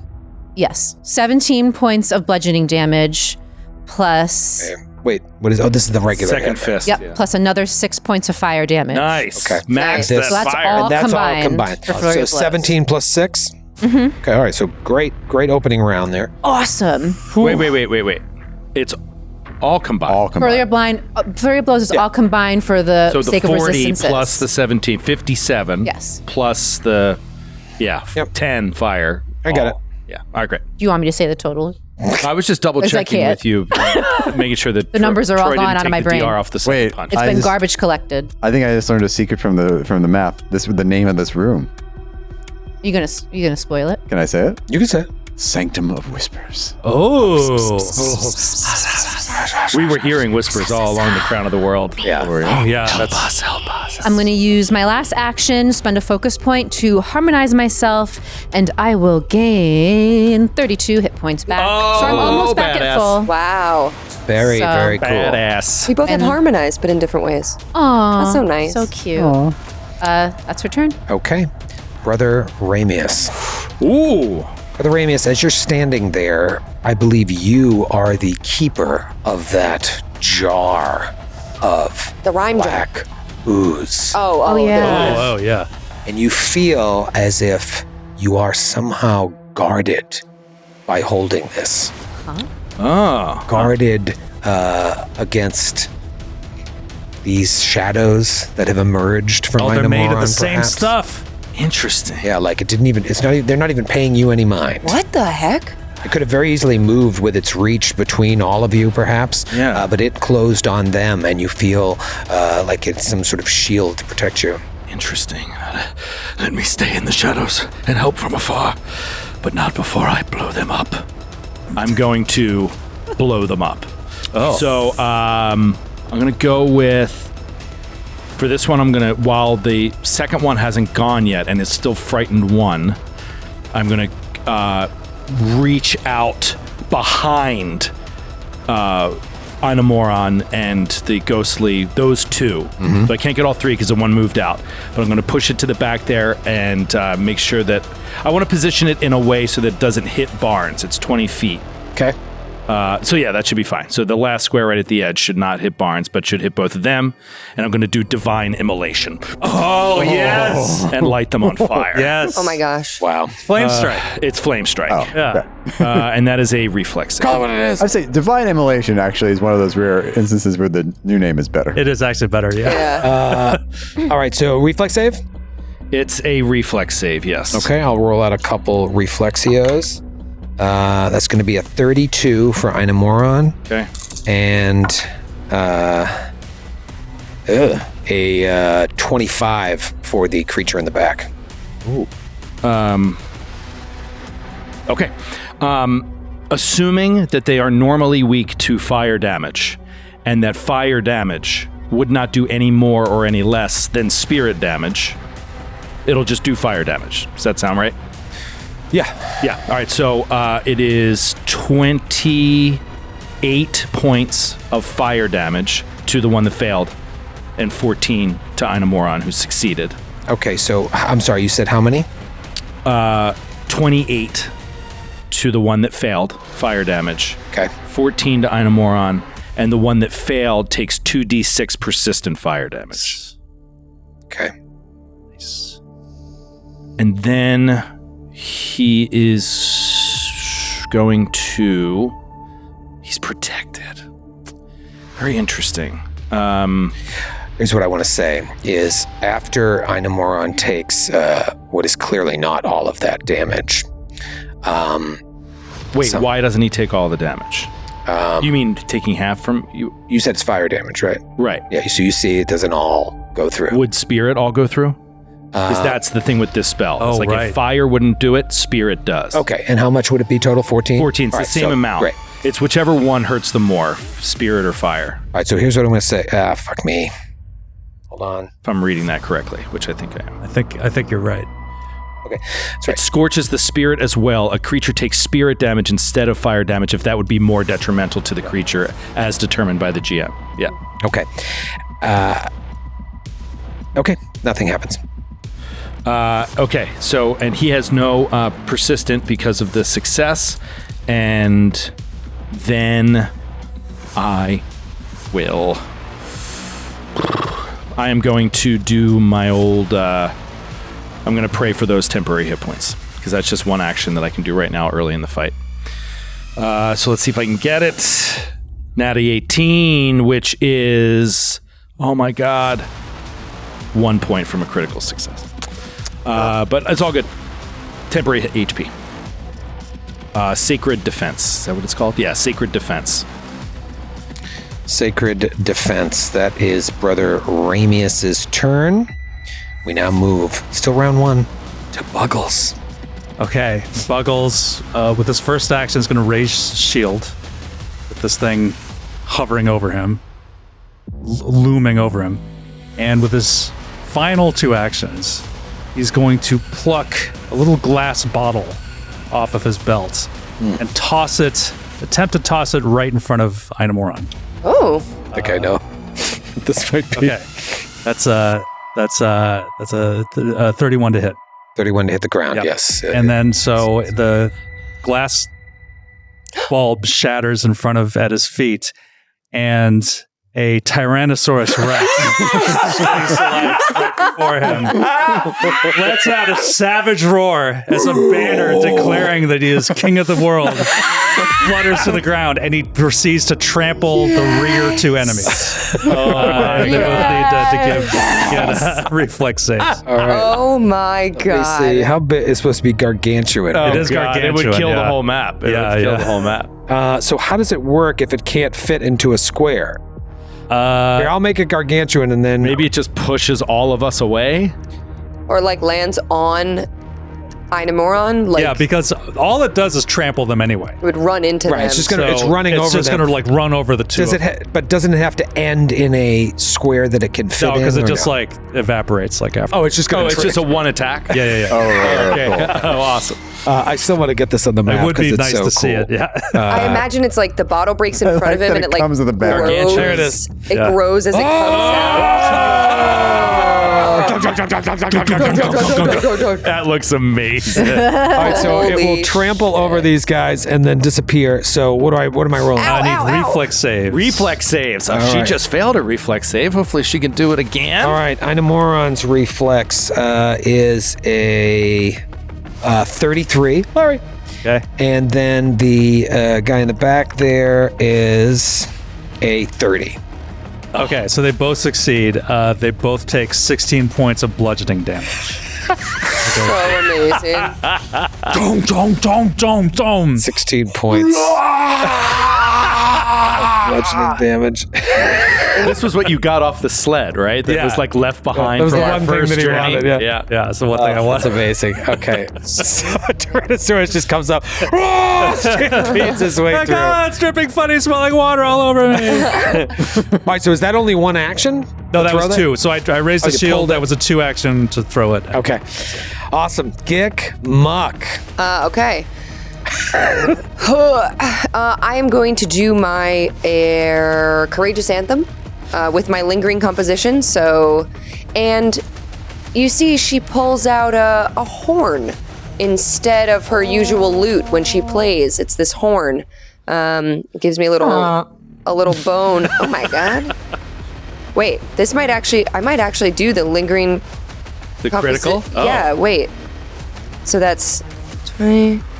And my where's my performance? That's going to be a 41. Yeah. Okay, I crit it. This is the first time I ever did that. Wow. What happens when you crit? It's 4 rounds instead of 3. Cool. Nice. Look at Good that. for you, Free Gick. round. Look at that. Clutch. Showing Maybe- up in the big fight. Maybe the horn is like her instrument. So that's going to be, you guys get the +1 to your attacks and your damage. Just remember that. And then this horn that she has, she blows it and like no sound comes out. It like was making a noise for the Courageous Anthem, like, burp, burp, burp, burp, burp, burp, burp, and then nothing seems to happen. And then a bunch of dogs come running. Yeah, dogs and cats wild in the street, a frequency only they can hear. No, I'm going to do 2 actions to use the Horn of Blasting. Oh, awesome. That makes a cone, and I'm going to hit Einamoron and the other Wow. minion. Look at the way you squeeze that in I there. think you can do that without hitting Barnes, Yeah, right? I'm almost yeah, positive you I can. just barely squeeze. It's one What's square. look at that What's the size of the positioning. cone? 30-foot cone. Oh. Perfect. Damn. Oh my goodness. Right, so Okay, so she blows this horn, it fits, and it's going. You need to make a fortitude save. all right. Einamoron's fortitude is a 35. Okay. And the creature behind Johnski rolled a gentleman's 29. Exactly. Just, yeah. So, but that's okay. They both succeed. They'll take half damage. They each take 20 points of sonic damage as no sound comes out, but like the ice shakes. Like everything is like crack, crack, crack, crack, like Holy starting crap, to shake. holy. And she's like, like blowing as hard as she can into this horn. She's never used it before. 20 points. And okay. that will be her turn. She cast her Courageous Anthem and then 2 action blew the horn. Looks like it all goes through an Einamoron. That thing in the back has some sort of resistance, but big, juicy AoE hit. But now it's that one in the back's turn. That one is frightened 1. It's in a very strange position back there. So it is going to... He's not frightened too? Excuse me, frightened 2. Yep, you're right. It is first... Let me think this through here. Wait, who? The one in the back. The minion. Minion in the back. Minion in the back. Buggles frightened it. Critically succeeded at friend. I did the intimidation. No, and then I did got On the one to the right. on the one to the right. Got it. And then That's I the did one that's he had the spell reaction to Got it. Enamoron on him. This one will slide up in front of Inamoron, and then a bony finger will come up at Gik. Gik, give me a will save. Yep. Perfect. Why are you smiling? Because every success You is walked a right crit into success. a trap. You walked Watch right into a this. trap. She is frightened too. Have faith. 24. Okay, listen. 24. You're gonna want to pass this. Is that a success?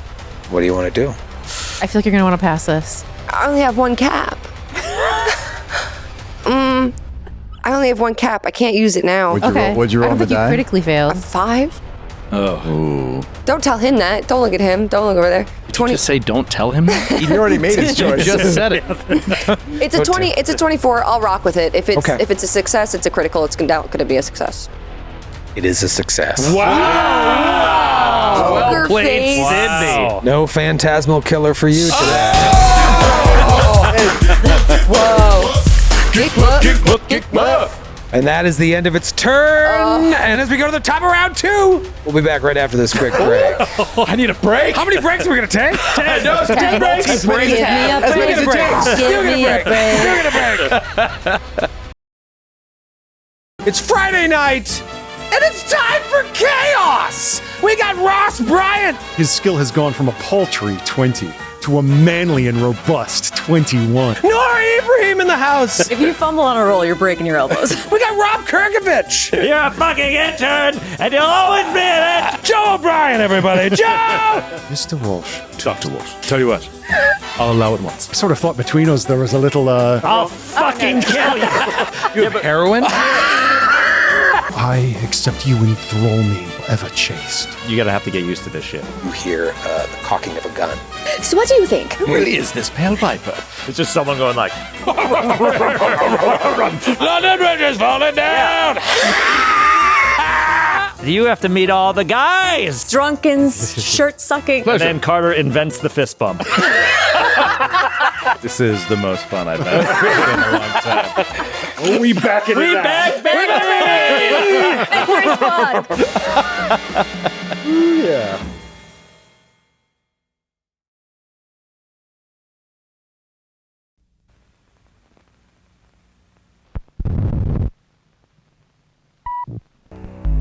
Два, 7, 8, 2, 7, 8, 2, 7, 8, 0, 0, 0,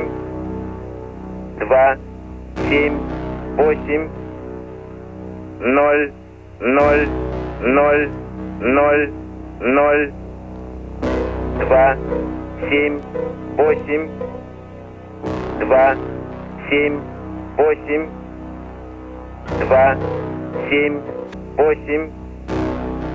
2, 7, 8, 2, 7, 8, 2, 7, 8, 0, 0, 0, 0, 0.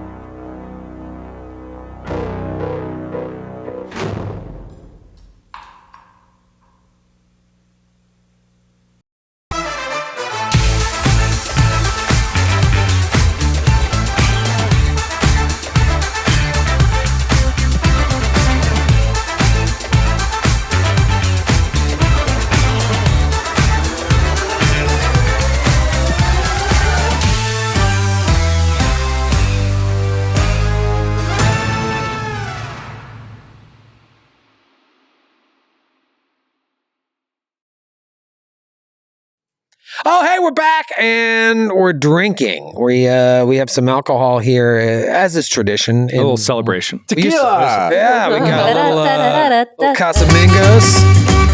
Tequila.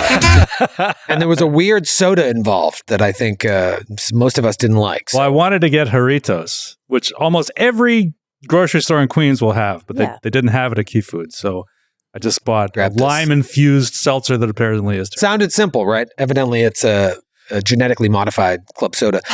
But What? cheers, huh? Cheers. And Cheers. I put mine in some RC cola. Ooh. It's a what they call Texas tea. Ooh. To Gatewalkers, to the finale. To Gatewalkers. Hey. Walkers. It's been a hell of a ride. Hell of a ride. Brody. I also Francis picked somewhere. up a CJ. Francis, CJ, I Brody. also picked up a sake from where I live, and it's called Yuki Otoko Yeti.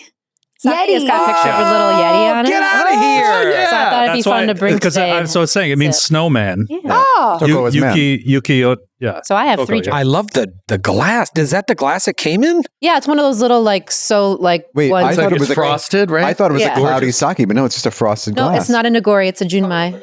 Yep. Coming over here. It's cute, right? Like a glass? It is Yeah. a glass. And you can I save keep it. them a lot of the Yeah. times when I'm.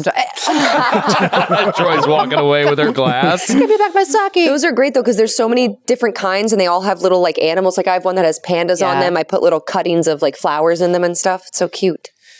Pandas and cuttings of flowers. That's what it's all about. I'm just vamping. Where you put your headphones I don't know back. what the hell she's talking about.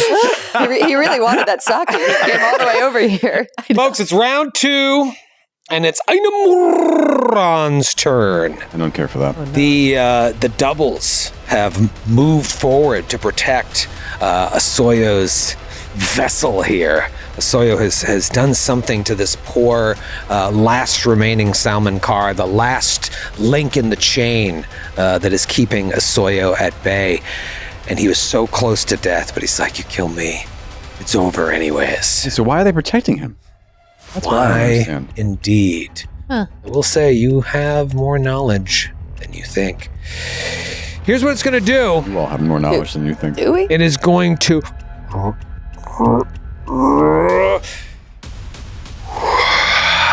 just sort of like raises its arms towards you.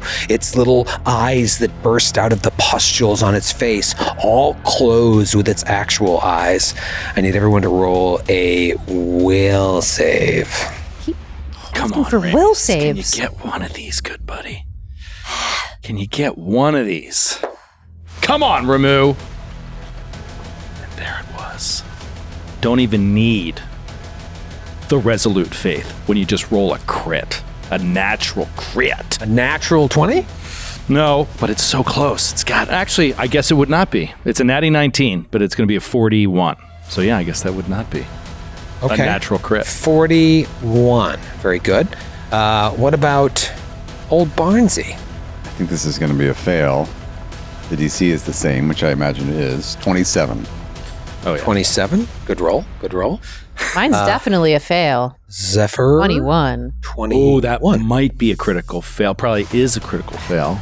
Is this a fear effect? Oh, wait. He was frightened 2, right? And then had a turn, went to frightened 1. So Still frightened 1. We think So it's probably DC 30? it could be. Or DC 31 now. So it should be DC 31. No, it could be 32 or 31. This is probably like a Black Frost deal, I would imagine. Can I reaction and What's the trigger for your reaction that you're making up on the spot? cast a spell that I don't have prepared? You missed a lot of this while you were gone. You missed a lot of Sydney going, I do a reaction. The trigger A creature never mind. A creature within line of sight cast a spell that I don't have prepared or in my spell repertoire. Or a trap or similar object cast a spell. Is it a spell? Yeah. Okay, I would just, it's recognized spell. Wait, you cast a spell? So Hold on. if it's a, Hold on. Okay. Take her easy Fine. there, Sid. Slow have the- down. Drive her in slow. Does that spell have the concentrate and manipulate trait? Absolutely. It must. If it's a spell, it And has, slow down. has to have manipulate. It has both, yes. Well then, welcome to the AOO of the Thaumaturge. What is happening right now? High-level bar! This actually Can I get everybody's save Pause. first? She's recognizing spell. You're casting AOs. This happens Dr. Katz. This happens before you. He's spotting dimes. Order of operations. Order of operations. Oh, let's go. He goes first. Because if he crits, the spell never happens. Oh, and then I don't have to re-roll. Spend Convict bottle cap. yada, yada, yada, yada. All right. I got a cockfight. Quick natty 20. Quick natty 20. Quick natty 20. Okay. Matthew. No. 31 to hit. While it's frightened, that is still a hit. Yes. Okay. All right, so if someone within your range casts a spell with the concentrate or manipulate trait, the thaumaturge gets to take an AOO. My weapon implement The adept benefit is that, yes, if you... Well, if he's... sorry, the regular benefit. If he is under the... And I'm exploiting vulnerability. if you're exploiting its vulnerability. Oh, so it's not an open one like a fighter. Fair. Okay. Unfortunately, I don't disrupt the triggering action. But that is going to be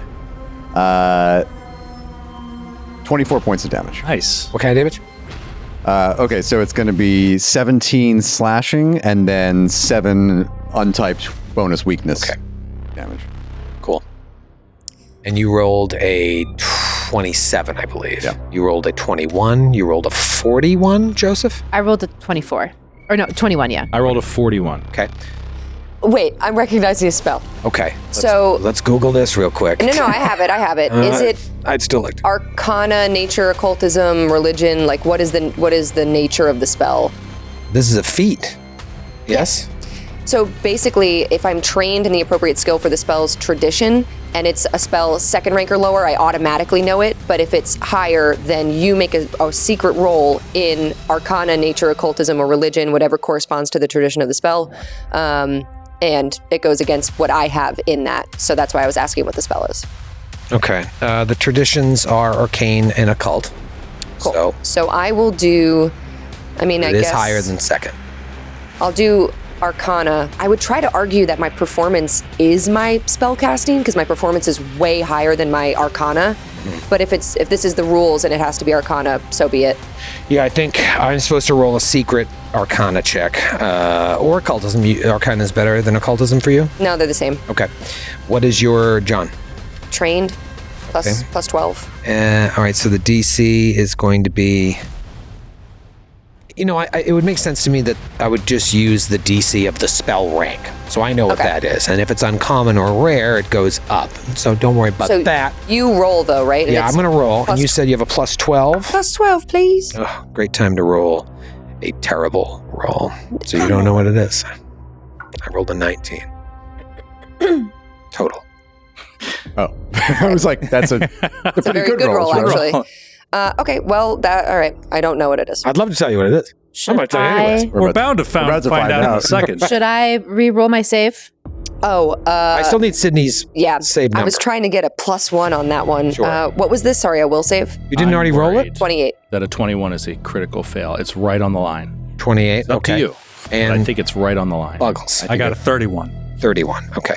Well, let's see if Buggles succeeds. 31, 41, 27, 28. Yeah, 28. 21. 21. What would you like to do, Katie Caps? I think I'm going to cap this. Oh.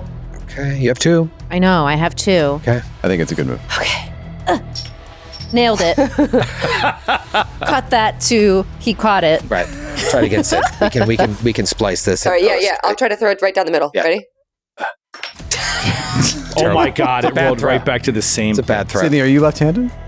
Just He was Maybe that's part of the issue. You know what the issue is? It's a Southpaw? freaking cumstone bottle cap. That's the issue. That's it. All right.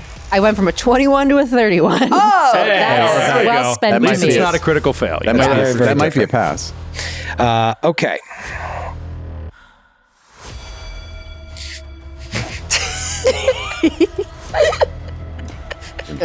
Everyone take a shot every time Troy We're goes like literally going to be here forever. this. I'm sorry, I did recognize spell. I'm sorry, I did recognize the All spell. right, so basic will save. So, couple things going to happen. Barnes and Gick are going to take 11d6 mental damage. Was that a fail? It was a fail. Okay.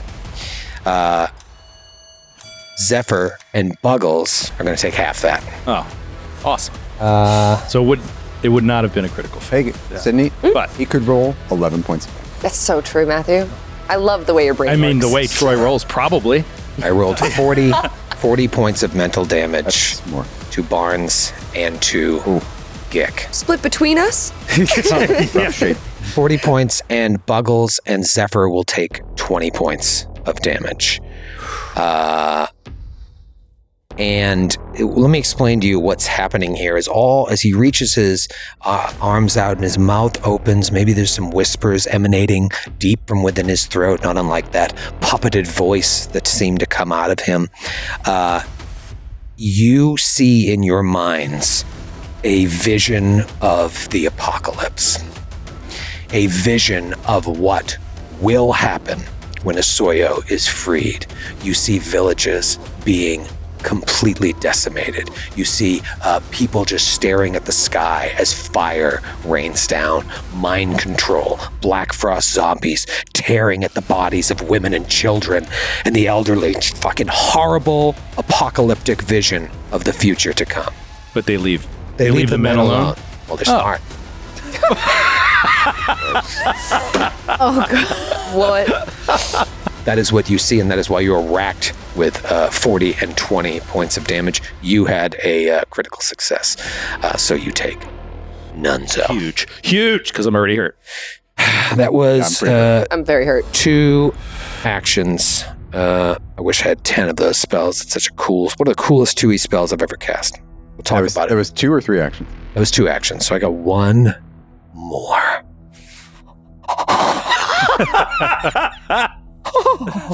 All right, so always fun playing a boss, man. Love a good boss. I think it is time to unleash some tentacles again here. We got Barnes, we got Gick. Let's get Zephyr in the mix here. Zephyr, I know you got a higher AC, so just one of these tentacles comes from out of its crotch. Ew. Shabang! little crotch tent. Oh, crotch tent. Okay. That's going to be a 34 to hit. Yeah, that hits. Okay. Ugh, gross. It's a little gross. A couple things are going to happen. Let's start with the bludgeoning damage to the tune of 22. Okay. 22 points of bludge. And now give me a fortitude save against invasive Black Frost. 27. 27, you are infected. And you go to stage 1 and you take another 14 points of cold damage as this Black Frost begins to work its way through you. I take 4 points of cold damage. That's right. Yeah. We're all sick. Still very, very sick. Can you help us? You cannot help us. Brother Radius. And that is It's so hard to take an entire round to just get you one stage of your thing. Let me die then. I guess I'll we die. need immediate massive hit point output. What are you saying to me? You're trying to send you were drawing like football commentator diagrams over my computer screen. I was just asking. Bizarre the Telestrator, Joe O'Brien. I was just curious if you intend to keep going after him, yes, or if you want to melt down these mini guys together. Well, I think do we know of any way to free a subject from this mind control? I was gonna say, can you do any knowledge checks on what we should be doing? Where's Sakawachi? Can he? Yeah, what the heck? He already said I can't help you with that. But can he offer us a knowledge check? He's gone. He's on the ice. He's with Hubert. He's hanging out with Hubert, trying to keep Hubert calm. It's okay. It's okay. Very scared. I'm gonna. So I exploited vulnerability against Inomoron, so I kind of have to stick with that. However, I'm pretty down, so I'm going to try to. Is it my turn? No. Yes. Oh, it is. Oh, I thought it was Zephyr. I'm no longer frightened. However, I will take 1d6 bleed. Let me roll the flat check for the bleed.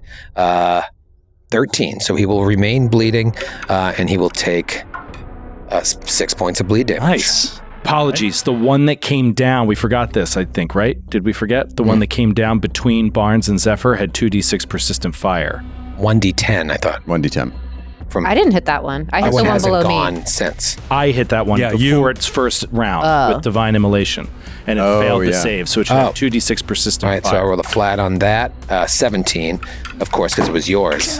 Unfucking believable, dude. And 2 points of damage. 5 points of damage. 5?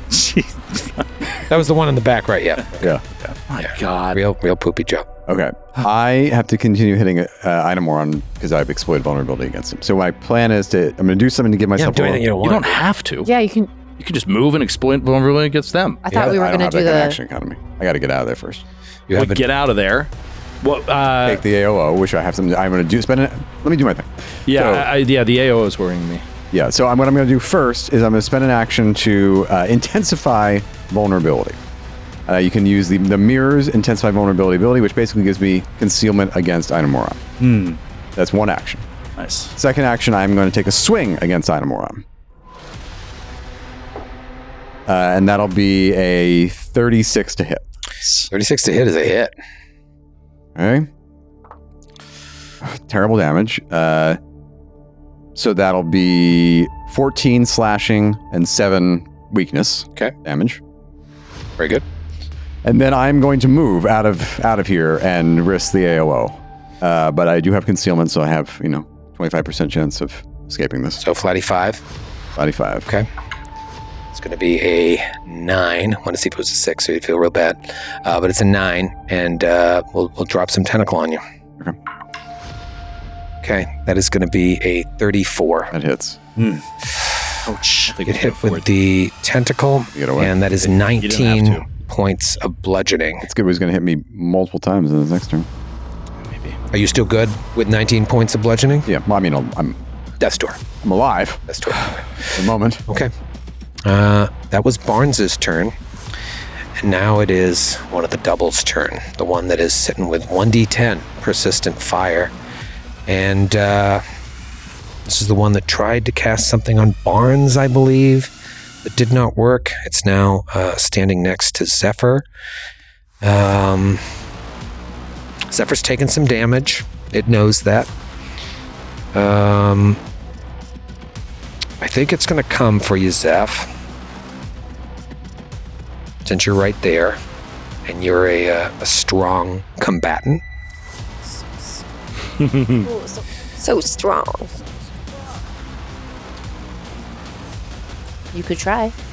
Yeah, it's so high risk reward, high risk, decent reward here. Let's lay down a nightmare tendril to begin with. I'm gonna nightmare tendril Buggles instead. No. Oh. I like me. I like me. I like me. That's a 37 on Buggles. That is a hit, not a crit. Okay. You're gonna take 16 points of void damage. Okay. And I'm going to block this with my shield. So 10 of those points. Okay. So only 6 void bleeds through. And then, oh man, I could be a real penis. It's up to you. Yeah. Do what's in your heart. Well, since you put it that way. Is there a penis in your heart? That's a very serious medical condition. If so. Doctor, I don't know how it happened. At the very least, you're going to be a very interesting page in a medical journal. I swear it's the first time. I think I'm just going to continue to lay down some tendrils here. I don't love the particular spell selection at this moment. I'll go after Zephyr here. Probably should have done it with my highest attack, but maybe I'll get lucky. Do I want to roll this time? No, I'm switching it. That's a natural 20. Oh no! The old what is that called? Planet Dive. Company logo. I'm assuming a 40 would have been a hit. So that's a... Yeah, that would have been hit. Yeah. It is not named, which is good. If it was Einamoran, it would have been named. However, this will be damage doubled, which in this case will be 38 points of void damage. Okay. How you doing? It's got one more attack. Uh-oh. Lois, B-A-B. I'm going to make it a little bit trickier here, and it's going to instead fly over to be next to Ramius, Barnes, and Buggles. My favorite thing is what's happening at the table is where every player looks at the person playing the cleric and is going, help me. And the person playing the cleric is going, no. I would have helped Barnes if he stayed in the fight. I listen to you when you give me advice. Failed its flat check to remove you're number one. The persistent fire. Top priority. Failed? Yep. Oh. And so it's 1d10, right? Yeah. Just want to make sure. 1d10. 6 points of fire damage. Before I removed my healing potion. Just saying. I had one. I came prepared. You removed yourself from this game for 3 months. You're lucky I gave you your armor. Oh, with nothing underneath. I forgot. Just armor with no undies. Takes a little bit of damage from that persistent D10. Not a lot. Did he roll out of it? Yeah, no, he still has it. Wow, that's crazy. Zephyr. Zephyr moves up to the one that just hit her that she has hit before. Yes. Flanking again. Yes. All right, and Inamoran already used a reaction to attack Barnes. Right, 'cause that would have been out of the Wait, John. she wasn't in range anyway, was she? Well, he has Yeah, reach that's probably. reach, He's yeah. enormous. She was. Were you 10 she feet was away? She was in reach. Yeah. I can't see the size of his actual pawn. Stop being weird. He's right there. Yeah, I don't know what Yeah. square he actually is in. No, he 3D is thing not. is cool. He's not 10 feet. She was 15 feet away. I thought she was right. Schma No. next to No. the The top of the thing. artwork. I was right. The artwork makes it look like he's bigger than he is. Sure. Okay. Yeah. Well, either way, I was Good just. try. I was stating watching the freaking AOO distance very He already used his carefully. reaction, so Um, mood point. All right.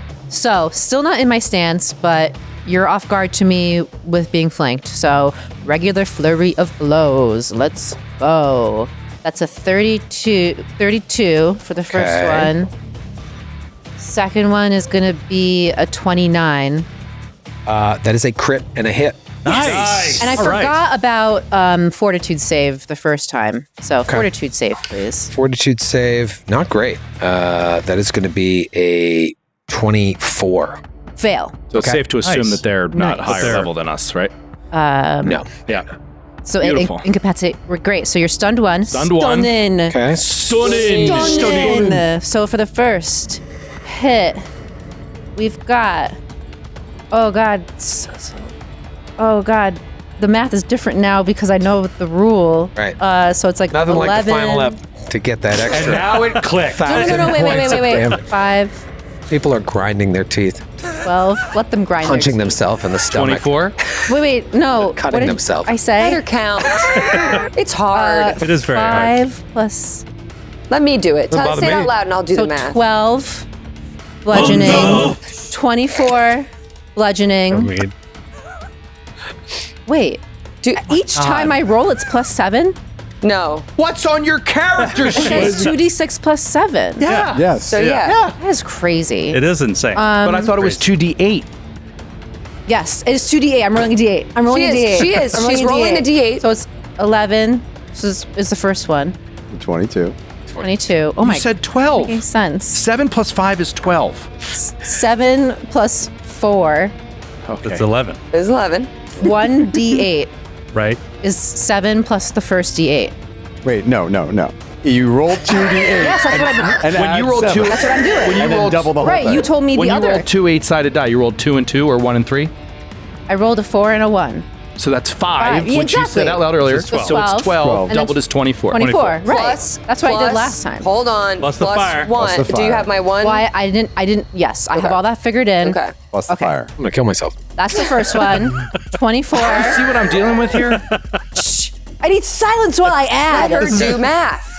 God. She was doing it Plus- right, and you guys confuse her. Do I double the 1d6 fire? Yes. Yes, right, exactly. So 10 points of fire damage. Thrown her off. Right? Plus, I'm not listening to any of these till I get a final number. plus 2. Oh no, it's a 1d10 persistent. So you 1d10 persistent, it's 10 fire, 24 bludgeoning for the first one. But they combine. Oh my god. No, Oh my god. it's Oh my god. fine. Oh my god. Yeah, but they combine. Are they? You know the total? What's the second? The second Currently, we're one. at 34. Okay. The second one is Just tell me the 2 dice. 13 Okay. points of bludgeoning and 1 point of fire. So 37, 48 points of damage altogether. 37 bludgeoning, I'm with Matthew here. 48 points of damage. and then the rest is fire. 1d10 persistent fire It seems because like they It already might have- has the persistent fire. I don't- great. It seemed like they might have resistance Do to they have resistance fire? resistance to bludgeoning. So- I don't ask for any strategic reason, just for mathematical I expedience. moved up, I did flurry of blows, and now do I want to stay there? I don't know. Barnes, you moved there to get healed, not to be in any action. But no, Are I you can- going to fight this lady Yeah, in front of us? I can't heal myself, so I'm gonna. Are you going to fight this lady in front of us, or should I? Has that- I would like to move away. I have My answer is going to depend on the following question, which is which double is that one? That is the one that already went. So yes. I am going to stay and fight. Okay. So then I'm not going to move. I will spend another focus point to harmonize myself. You can do that? I have 3 of them. I have 3 focus points. Okay. And what does that kind of leave you at? I get 32 points of healing. does that So kind of then look like, roughly? I've got like half my hit points after I heal. After you heal? Yeah. Wow. Or you can heal me. Let me. But you got to heal him. Oh, I don't have to heal. Okay. I'm sorry. You don't have to do anything. You can do whatever you want. He's his own man. Let me play my character, Kate. Okay. Should I harmonize myself? Or try to hit one more time? Harmonize yourself. I think hitting it's too but Risky? our AC is so low. I'm flanking, yeah. But even if he heals you only, you're only at half. You're only at half after you focus. No, my healing is way higher than which. I'm saying only if I would say if you were to not harmonize and then you were to heal, she'd be going from such an I go to hit disadvantageous again. position. Okay. Okay. Flat footy. 26. That is a hit. Yes. Okay. Nice. Awesome. 26. 3. 14 points of bludgeoning damage and 3 points of fire damage. Dead. Okay. Dead. Dead. All right. So that was huge. That was obviously huge. Called it. Dead. Woo! You made the correct choice. You made the correct Yeah, you choice. made the correct choice. I always do. You always. I really do. You You really always do. do. All right, that creature is just dissipates, gone. Buggles. Okay, Buggles. Come on, Buggles. First, the Ku'ulakan is released at this moment. Yes. And it's like, boom! And I'm going to attempt at a cold ignition. I'm going to take energy away from my ignition and do an ice ignition, knowing that seems to be that they have some resistance against fire. They probably have it against cold too, I'm guessing. But just to cover our bases, I'm going to do a cold ignition. And you're going after the creature in front of Inamoron? Yes. Okay. And that is a 42 to hit. Oh, that is a critical, even though I forgot to take off one of my frightened. That is still a... Nice, dude. A crit's going to be huge Nice. right here. He's going to do like 100 points of damage. Okay. All right. I mean, it's got to be like a crit with I say like ignition. 80. Like With 80. ignition, Yeah, with it's always enormous. while unleashed. I don't get my best because it's not damage roll melee. because I'm not in melee, but it still should be pretty good. I say 86. 86? That's what I say. I'm going to say... I'm going to say 68. I'm gonna say 74. I'm going to say 94. 44 points of damage. Oh, we were off. We were way off. We were way of off. cold damage. I'm sorry, that shouldn't have sounded underwhelming. That was an awesome sick. turn. That's so sick. You really set it up for failure. Sorry. Way to go. What a friend. I didn't realize there was such a huge difference between melee and ranged. Well, is this amped? Well, it is amped. Okay. So it's not that big. I didn't roll that great. Oh, okay. But it's D10s versus D12s. That makes a difference. But with my third action, I'm going to do Restore the Mind on Zephyr because you're further away. So that'll heal you for 22 hit points. Thank you, sir. 22 hit points of healing to Zephyr. Gigmok. Okay. Who do you think has better will? Inamoron or the minion? Inamoron. Right, Yeah. okay. But I think their will is both going to be so high. But he's frightened right now and the other one's not, right? It's still going to be Doesn't way matter. higher, yeah. I say we let They him feel go. a lot. They feel like multiple levels lower than him. The double right in front of you is frightened. The one is? Okay. Yeah. So then I'm going to do, all right. Can I also make a suggestion? You said you were super hurt. How? Yeah. Like, if you think you're going to die, you should fall back for sure as part of your turn because Nah. you are the target. Maybe And I'm not going to heal you this turn. Yeah, you know what? I'm going to come back to Ramius. Theamachus and Gick are just standing behind you. Yeah, like, we oh, all God. move back behind Ramius, and To I'm be like, fair, I was in melee with the guy that you killed. I come over and I'm But like, now you look just like you're No, I don't think alone. I'm cowering. is this line to get healed? Are you in line? I'm in line. I'm in line. Wait in line. I'm after. Remember, I'm in line. Nobody cut me. I'm gonna stand. By the here. way, did the cold damage did that appear to all go through, or was it? Yeah, because it all happens at once, right? Yeah. Yeah, not all of the damage went through, but where all that damage happens at once, most of it went through. Okay. He does have resistance to cold. Okay, and then once Gick moves safe distance away, I still have the reach. It's totally fine. She's just thinking, taste of your own fucking medicine, and she points her finger at the minion, and suddenly this minion creature sees a Soyo rise from the ice, break free, and come to this minion to devour it. because it's unhappy, because it failed in its mission for Osoyo. And I cast Phantasmal, or now it's called Vision of Death. Vision of Death. Vision of Death. Please get you a will save. A will save. Vision of Death. Frightened 1. Frightened? 25. Yeah! Yes! So you are going to take 8d. You're frightened 2 now. And you take, I rolled Take it, her out. Yeah. 35 points of mental damage. Ooh. 35 points of mental damage. And you're frightened 2. That's mental. It's mental. Mental. And it's gone. Yeah! Shalaba. And then there was The girls murdering. Tequila! We conga line over. All that's left is Inamoron and a creature beyond mortal comprehension. Is that your turn? It's my turn. Top of round 3. Okay. It's Inamoron's turn. Boy.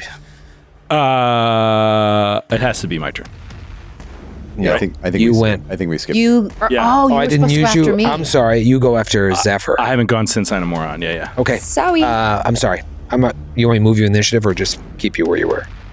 Keep me where I was. I don't know if you want to strategically be. No. I'll just go real quick. Yeah, I'm sorry about that. I want to make sure I go before him. Okay, I am going to first action. I will. So just keep in mind that creature would have still been there, but it doesn't really. I'll say I delayed. Then I would have to. Yeah. I mean, it doesn't matter. I think you. What was were you going after Inamoron anyways? You think? Doesn't really matter. He was going to heal. Oh, you're healing. Yeah. So it doesn't. We're good. Yeah, I don't think it matters. Yeah, I don't think so either. Unless you were going to attack that creature. I was not going to attack he's that going to heal. Then you're good. Right. Yeah. I mean, it's too late anyway, so you're fine. Ramius runs up to Inamoron, slaps him. Pull together, buddy. No. Stop it. Yeah, Stop it. Stop it. Get out of his head. Stop it. Bad thrall. Get out of his head. You pull those tentacles. All right, I'm going to make a. I'm going to try to patch up Barnes in classic Ramius fashion. Yeah. Pulls out a pre-rolled joint of flail. Okay. Throws it in his mouth. He's like, That's too "Get much. over here, son of a bitch!" That's too And he much. gets working on him hard. He said it was Yes! Success. Nice. Because it was a risky roll to get you more HP. So you get 35 points Nice. healing. How about that? Then he's going to turn to Zephyr and 2 action rank 5 heal Yes. Zephyr. Because I mean, honestly, I'm just picturing it all. This is like, it's going to be like World of Warcraft, I feel like. It's going to be Zephyr toe-to-toe with the boss DPS. and me just popping her up, bringing her up as she just brings this son of a bitch down. You can move on with the next turn. I just have a lot of math What's to do. crazy but I'll get is her Facing healing. off Zephyr- against the boss solo, but don't worry about me. Zephyr is our DPS and our tank. We have nobody I know, else that's there's no one DPS else. or The tanking. spares. No, I mean- Skid, put that finger down. There's nobody else. I hit it every round. Crit. You're right. I'm not important. Do you think you're more DPS or tank? Right now, I think you're all I've got. Okay. I'm all you've got. There we go. Yeah, you're all I've got. You're all I've Tequila. got. I think I'm more. Tequila. I think I'm more tank than DPS regularly. 65 Thank points of healing. you. 60. Just, Nice. That is my total hit points right now. Oh my gosh. Yeah, dude. We got to keep What are you Zephyr back up She to? is more almost powerful. full, like a couple points Than you? off.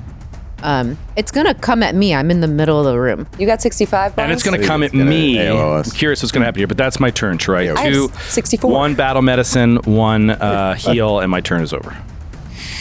Okay. Okay. You can also take a round off, seriously, if you need. Like, just fall back for a round. Don't take a hit. I'll heal you next round, and then get back in there. I got this. Then I go back to Zephyr, and then we ping-pong back and forth. I'm gonna get my little drunk stance. Because, like, if going. you run up there, let's say it doesn't move toward us. If you run up there, you take another AOO. You know what I mean? I have a plan. Okay. Oh, you have the mirror, too, which is sweet. mirror out of there. Oh man, there's so many cool things I can do, but it's real. But what do you want to do? Yeah. Yeah, I know. Like, What's what do in you your want to heart? do? Well, it's What is like, the Dude, penis just in your because you want to heart do telling something lame that won't hurt any of us doesn't mean you can't do it. no, but you know what it is like when you have these fights when you have a really cool enemy. You're like, he only has so many rounds. You only Yeah, get you to wanna show it unleash off. so many of these cool abilities. I I think I should play it the way it's intended. What would Einamoron do? What would Einamoron do? What is the penis in your heart telling you? Listen to the penis in your heart. Hey, fella. Phil Collins song. Okay. Let's do the tattoo thing again. Oh, Let's that one hurt. Oh, that. Yeah. That really hurt. Yeah, I think I want to do that. You know why I like that, Troy? Because it's very thematic. It brings back the tattoo we had in episode 1. But anybody critically fails, particularly Barnes or Gnome Bard, I can't remember your name. Oh my God. Fine. You're probably going to die. It rhymes with you suck. You know what? I'm not going to do it just to vary. Damn it! It's coming back. It's coming back probably. But there's one thing that I just feel like if I don't get this off, I'll be remiss. I'll be remiss if I don't try this on. Don't not do something that you won't regret. Get it off. I think I'm going to try and do this on Brother No! Ray. I knew you were going to like look at me. Shit. It's multiple-eyed gaze fixes on you. And then his mouth opens to release this torrent of whispers that seem to be coming from Osoyo itself into your mind. That's what I was fearing for the last like 50 episodes. It's like, it's going to be a mental thing. I need you to give me a will save. It's your best save. It is my best save. You can do this. I need the keeper to block my mind from this shit. I mean, I know there are lower will saves out there, but this has to happen to you. It's Has to happen. Final battle of wills. And the Einamoron is not affected by the jar of rhyme. Just ask. Not the rhyme, it's the goop that you scooped It sounds like he's not. It sounds like the minions were. I think it was the attack of opportunities you were blocked from. Because it was like a tentacle thing. I think it was just invisible. The minions wouldn't. The minions were like not attacking me. That's the vibe he said I got. Anyway. That's Osoyo's doubt, not the rhyme jar. Just keep Right. It's Osoyo's doubt. And yeah. Okay. Here we go. Toe to toe. I mean, you're talking about Ramius here as a brother, a cloistered cleric who has spent his whole life in relative solitude with a small family, just focusing on trying to do what's good and right and moral, etc. He then went through a gate and slaughtered so many elves, and then captured this poor bastard, drug him all the way up here. And so he has definitely been very fearful of getting turned back into that. So he's trying to... Where did we find this guy? Where was he? Somewhere on the crown of the world. Somewhere up there. Okay. You went in and kidnapped him. Wait, it was like the... never mind. Okay, here we go. Shit. 37. Ooh.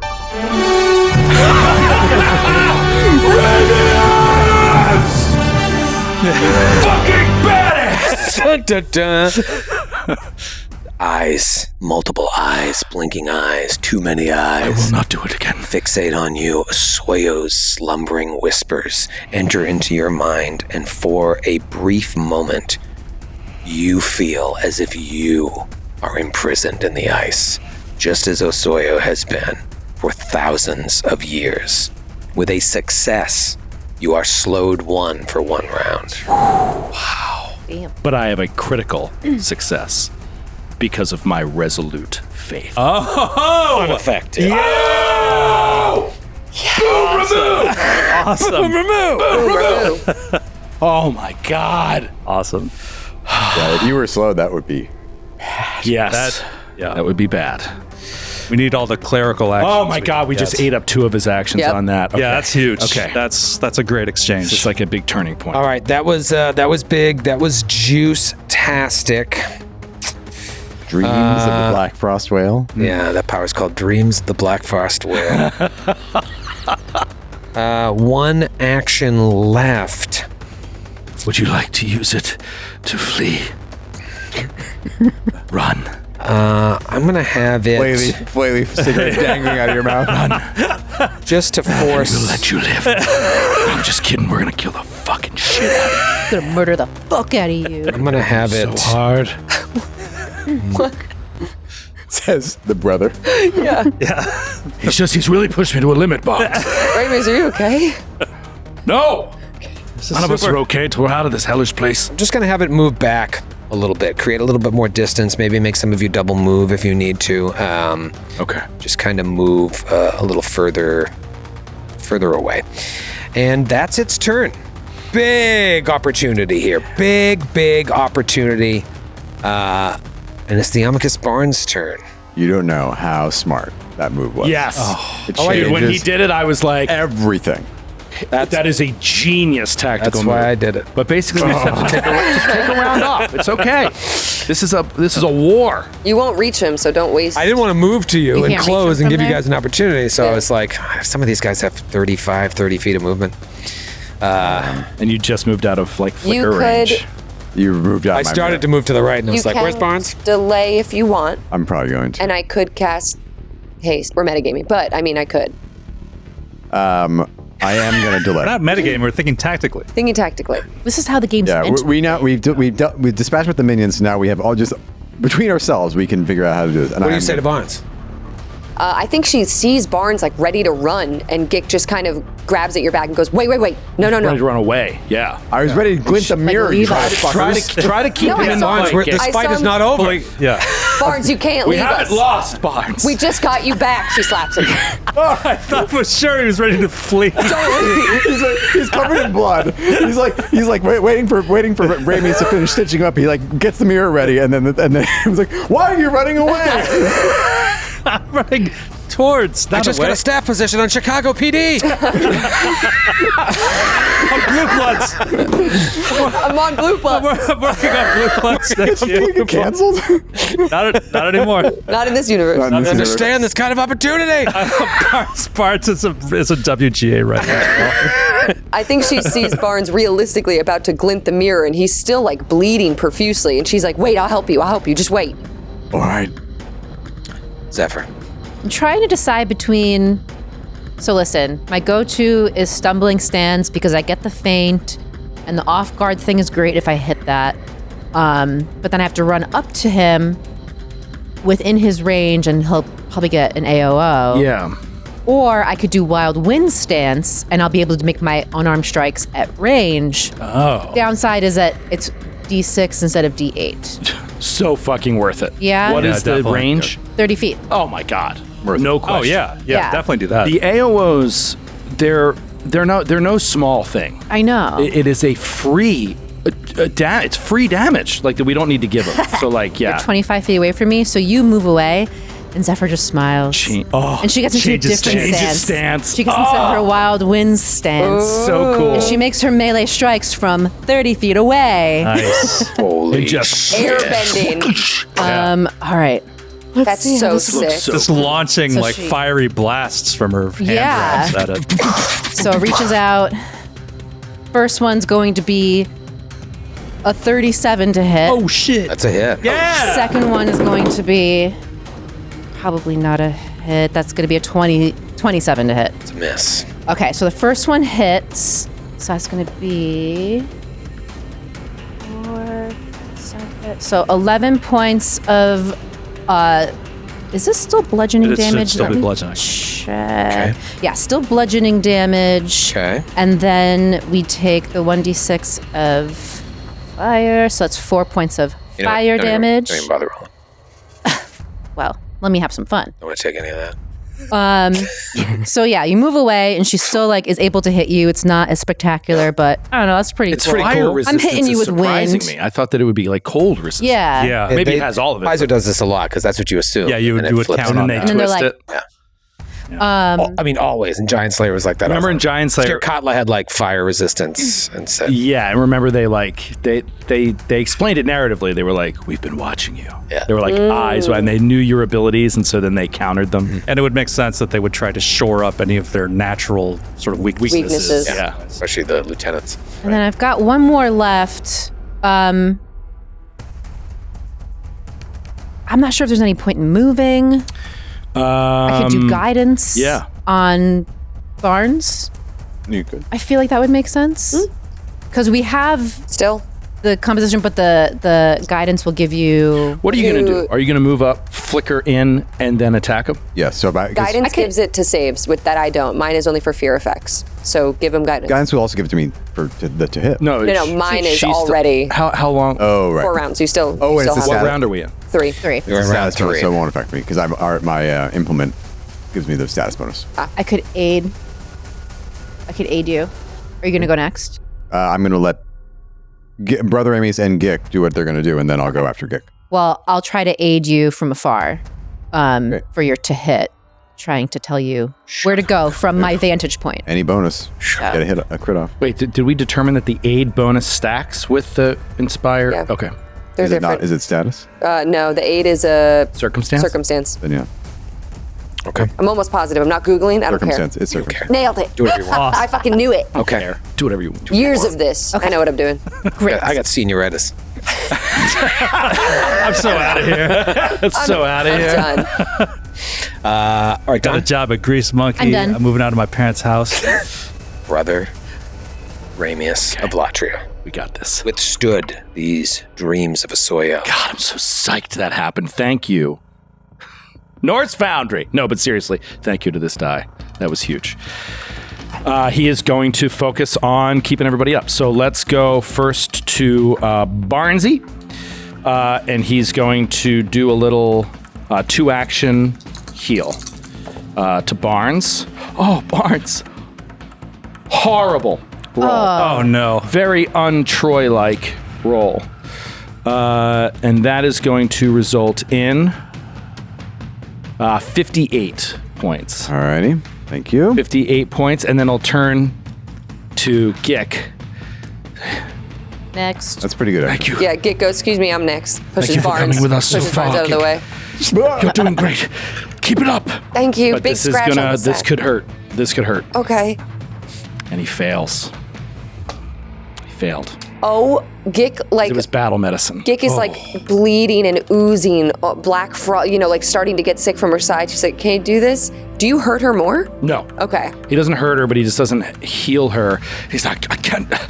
And he sees the black frost, and he just like looks at you like wide-eyed, like, Oh, no. what is that movie? They pull up the thing and then look away. Oh. You look away? MASH? It sounds like a MASH-like thing. It's either Black Hawk Down or... It's never good when the doctor looks away. Yeah. Can you treat wounds from afar? Or do you have to be touch distance away? Heal from afar, but no, you have to touch to treat wounds. Because I was going to say, I have that robust health feat. You should treat Do you wounds have first, but do you instead of have heal. your aura where if I touch you on my turn? No, I got rid of that, unfortunately, for offensive spells for this. Because I just didn't feel like we were using it enough. Yeah. And, All right.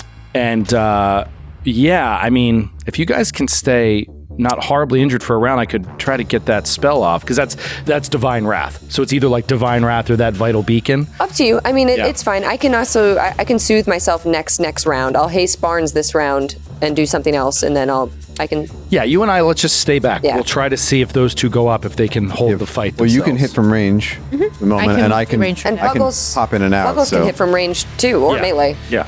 All right, so Okay. yeah, you look away from her wound and No, stop he just working like on looks it. up at you like wide-eyed. He's like, this is going to take longer than I thought. Sorry. But Takes a drag. I'm gonna be okay, right? Yes. Bedside manner is so Gick good. is just holding her bleeding side. You have not helped her at all. She's like, okay, all right, You should stay far away from him. I'll stand here. Yes. When I have a moment, I'll get to you. Barnes, get the fuck in there. Okay, that's Ramius' turn. That's Boggles. I think I've done enough. I think you've done enough damage. I want to say that I took bleed damage and I am still bleeding. Great. Cool. Hey, how much? 2 points of bleed. Okay. Hey, it's not nothing. And I rolled a natural 2. What was that from? Me. I have persistent bleed. Oh yeah. Nice. Okay. From the kukri. It's my turn. I'm at first. He's going to do Restore the Mind on Gick. So 22 That's HP. one action. Well, how much? 22. 22. Thank you. Yep. And then with my last 2 actions. I'm gonna try. Oh shit! Yeah, I'm gonna do a ignition on Einamoran. I'm gonna cap it. He's capping it, folks. He's capping it. Bugsy Mugs. Cap it. That was worse. Oh no! That is a 25 to hit. It's a miss. Yeah. And then was that hot or cold? That was hot. And the Kulukan vanishes. And I am stupefied. Kulukan vanishes. Shit. Buggles stupefied 1. Such a bad time to roll that fucking roll. Gigmuck. Okay. Gigmuck, Gigmuck. Still with one hand on Barnes as Ramius is like trying to help her. Buggles does end up helping her from afar. She feels a little bit better. She is going to cast haste on Barnes. And she'll say, go. And then she will look around trying to decide who she can help with what's left. And I think, oh shit, my dirge is a emanation, not a pointed. That stinks. Okay. I'm going to just guidance on Zephyr. She'll cast guidance on Zephyr. Awesome. And hopefully they can take care of business. So I'm gonna aid your first hit there. Yep. And that's And I will my act. turn. Barnes is jumping in. How long am I hasted? Just the one round, right? Yes. Okay. Until the start of my next turn, so. I just did the thing where you Google. You don't write Pathfinder. What did you Google? Haste. Haste. In a hurry. Moving with alacrity. AI says. A type of glue. Okay. Right, paste. So Barnes is going to step up to the kind of corner of this little apse here. Oh, wait, it's 1 minute. Oh, It's 1 minute. Yeah. such a great word. Apps. I cast it at 3rd level, so it's 1 minute. Great. And then I will like that movie Planet of the Apps. Yes. And I watched that so many Classic times. title. That's a classic. title. And I will glint the mirror, and a second Barnes will appear right here next to Einamoran. Okay, that is right near Einamoran's left hand. Yes. Okay. Okay. And then I will swing with the kukri, And I'll aid. and you aid. So do I just do with my 3rd map or No. no? Great. Oh wow. You just need DC 20. Oh god. Or if it's 30, it's a crit. It's so far past that. I roll a natural 19. All right, so plus Shut 2 up. circumstance 31. bonus. Yeah. Plus 2. Plus okay. 2 So circumstance. she's using an action to distract with the windy Bizarre. attacks. 32 to hit. AC. 32. Oh, So my without the God. 8, I would have missed. Yeah. Wow. Wow. that Without was the it. critical aid, you would have missed. Even Oh a my success, you would have god. missed. Cracked. 2 cracked die. Nice. Okay. Same, actually. Different numbers, same roll. That's going to be 19 points of slashing plus another 7 from the personal antithesis. Nice. Nice. And then the original Barnes will move back to stand near Brother Ramius. Wait. You're out of actions. No, I'm quickened. I'm Oh, hasted, brother. right. I'm hasted, You my friend. hasted. Phenomenal. Why let's set this up. And the Barnes next to Einamoran disappears. Okay. So smooth. Keeping them, keep them That's like very cool. pawns. That is- Great. The hasted is The haste is an amazing huge buff for for Barnes. Barnes. Yeah, Yeah. that's that. And is- Zephyr. It would be great for both. yeah, actually, but mostly It's for more you. useful it's for like, Barnes. Well, because Absolutely. it allows me to get out. Yeah. Get out of there. Yeah. All right, Einamoran looks at all of you standing there and drops down black tentacles. Oh, shit. And see, I was like, we're spreading out. This is good. Yeah, look how What's it spread called out in the we are. remaster? I don't have that, but let's see. Slithery black. Yeah, I think it is. I think it's called Slither, actually. Really? Really? Did you know that when you No. said that? I No. believe. Let's see. I yeah, could do this. It's Slither. It's Why would you remaster something? amazing. That's how I've always pictured it. It's very Slither. Yeah, that's a good. I like that. Slither. Although Black Tentacles is it Great does get more classic. James Gunn directed film. Slither. Yeah, 2006. I just learned this. Nathan Yeah. Fillion. Yeah, okay. Fillion's in it. That's Michael Rooker. that's 3 actions dropping down Black Tentacles because it just makes things really hairy. It ruins for everyone's life. all of you. We'll talk about how that affects you right now, starting with Zephyr. So Zephyr, Black Tentacles. You Apologies. No save is made at the time. It's just on your turn. Things you used to have to figure out what it does. You know, there might it's be now. damage right away. It's Let me right just- away. Yeah. Each Yeah. creature in the area when you cast the spell Fortitude DC. takes some damage first. Yeah, so everybody roll Fortitude. this check. is- Wait, is no, gonna Slither is different. So Oh, is it? I'm looking at Black Tentacles. I'm looking at I'll Slither. use the So we would each take 3d6 piercing and 1d6 persistent poison damage from a biting snake, and it's grabbed or restrained depending on the reflex it's a save. massive it's a reflex shadow save. snake. Okay, great. I'm looking at the old one here. So massive shadow snake, still a 20-foot burst. And it's only if you end your turn in the area. Each creature, when you cast the spell, takes 3d6 piercing and 1d6 poison. Persistent. Period. Yeah. And persistent poison, and it's grabbed or restrained depending on its reflex save. So let me roll the damage. You're all going to take. Thank you, Matthew. I may want to cut this 6 piercing, and then I'll put the 1d6 persistent poison on you. So everybody takes 6 piercing. Now give me a reflex save. Okay. Fuck. Oh.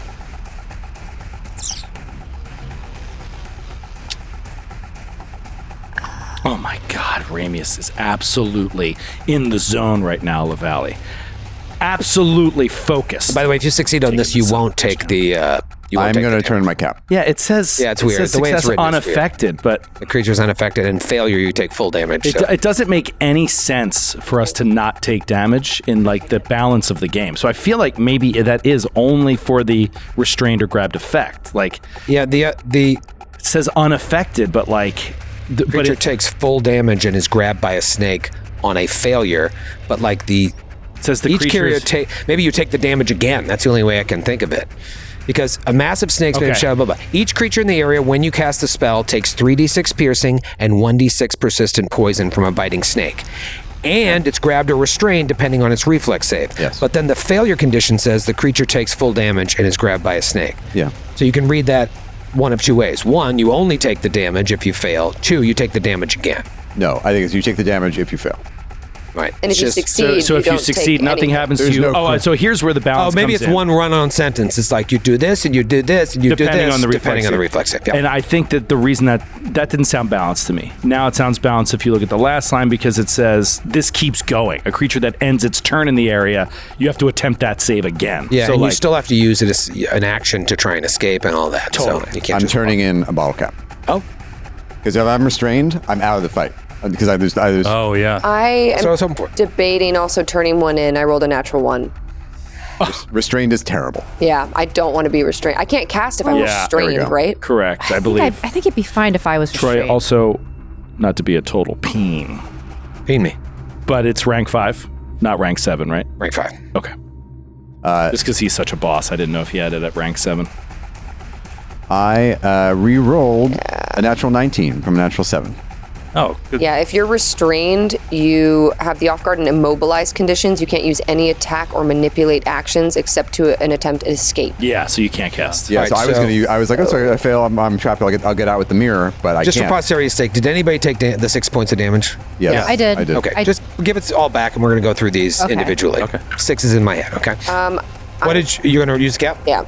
I'm using a cap too. Sorry. Oh, wow, that's a big I cap. rolled a natural too. Oh, I almost didn't cast. Oh, it's cut on the magnet of the deck. Nice catch. I almost didn't use Black Tentacles. I just got 3 caps for that. I know that's pretty. That's pretty awesome. Great value. Yeah, great. What value for that spell? And at rank 5.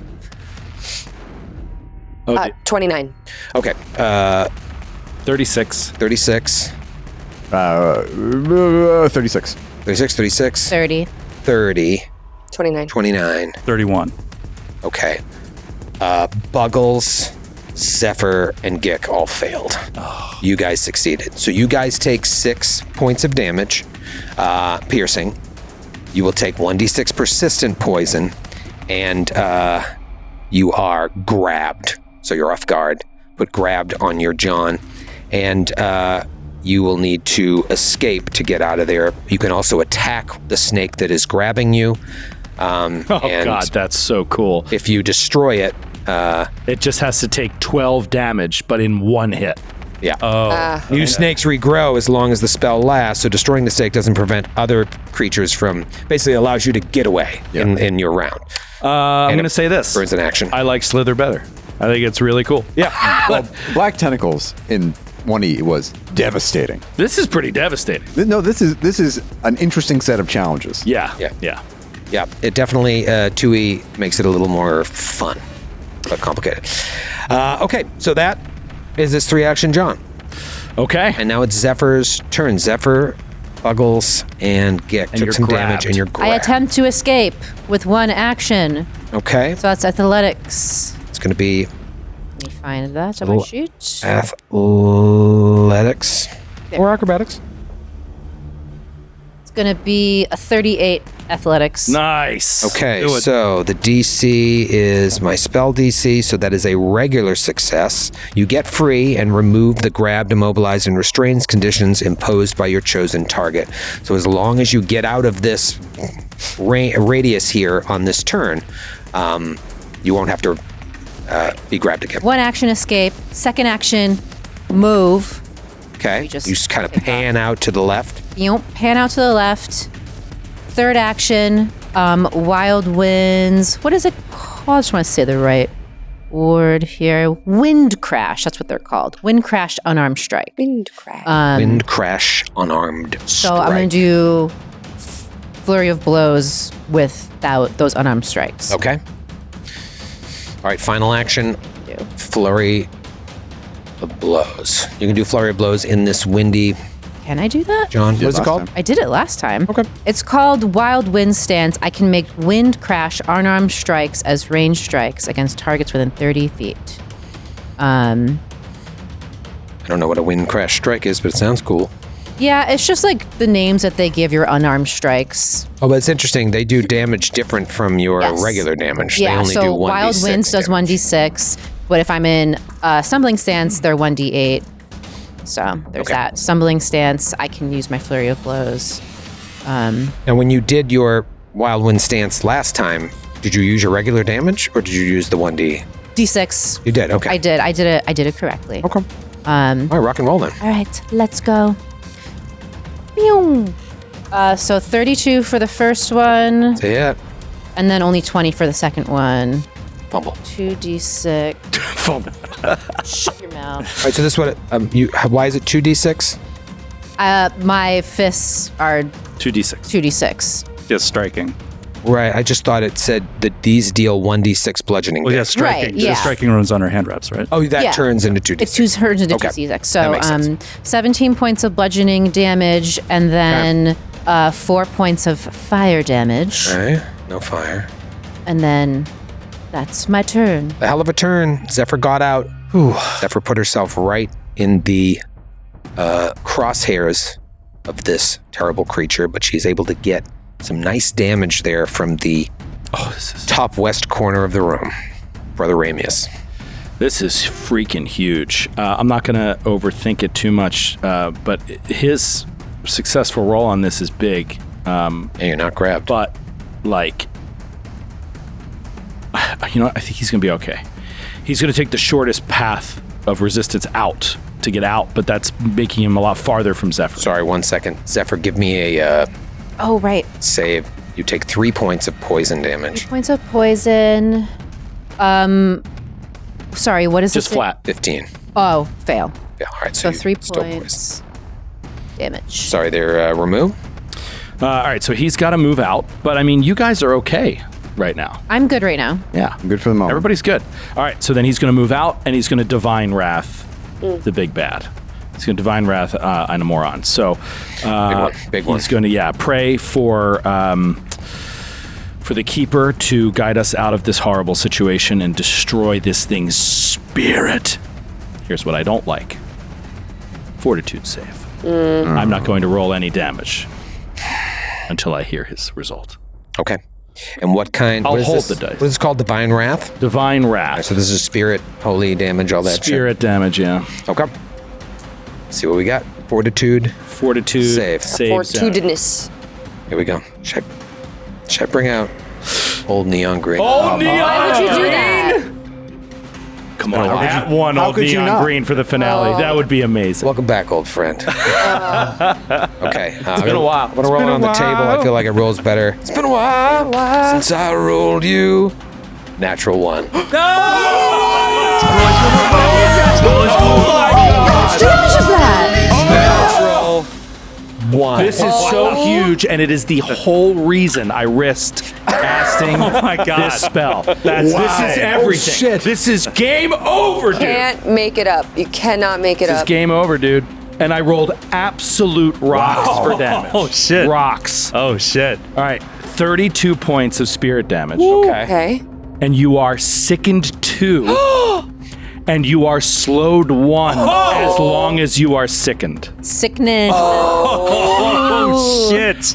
He is none of those things. Oh, he's immune to all of them? He is dying too. Oh! Wait. We must help him. Holy shit. I'll restrain him. We're all like strangling these snakes that are trying to eat us, and you're like, we have to help. Yeah, what's going on? All right, so let me work through these conditions because some of these, the fact he also has persistent bleed, which let me see if he got rid of that. We forgot. We were trying to kill him. We were trying and to- we forgot. Natural 20 on the persistent bleed, so he's no longer persistently bleeding. Good. However, dying 2, and then what were the other conditions? Just sickened and slowed. slowed. So that would only affect him if he woke up. Oh, so he'll die more slowly. Yes.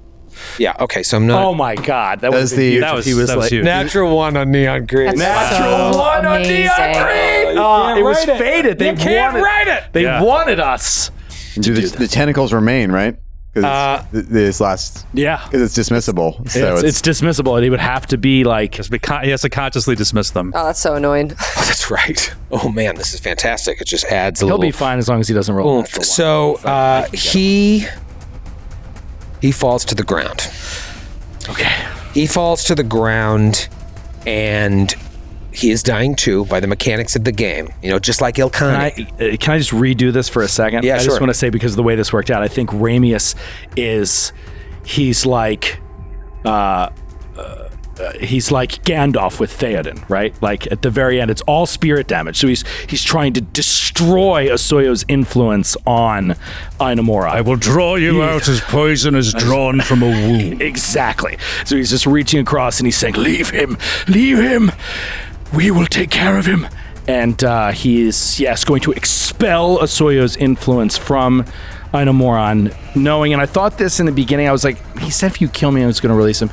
How is this going to work out? And one of the scenarios that played in my head was like, we might have to just like the elf, knock him out and then bring him back. And that will, allow Ainamora to live, but expel Osoyo's influence. Yeah. So I thought maybe taking the minions out might have done it, but yeah. Yeah, I thought that too. I was like, maybe once the minions are out.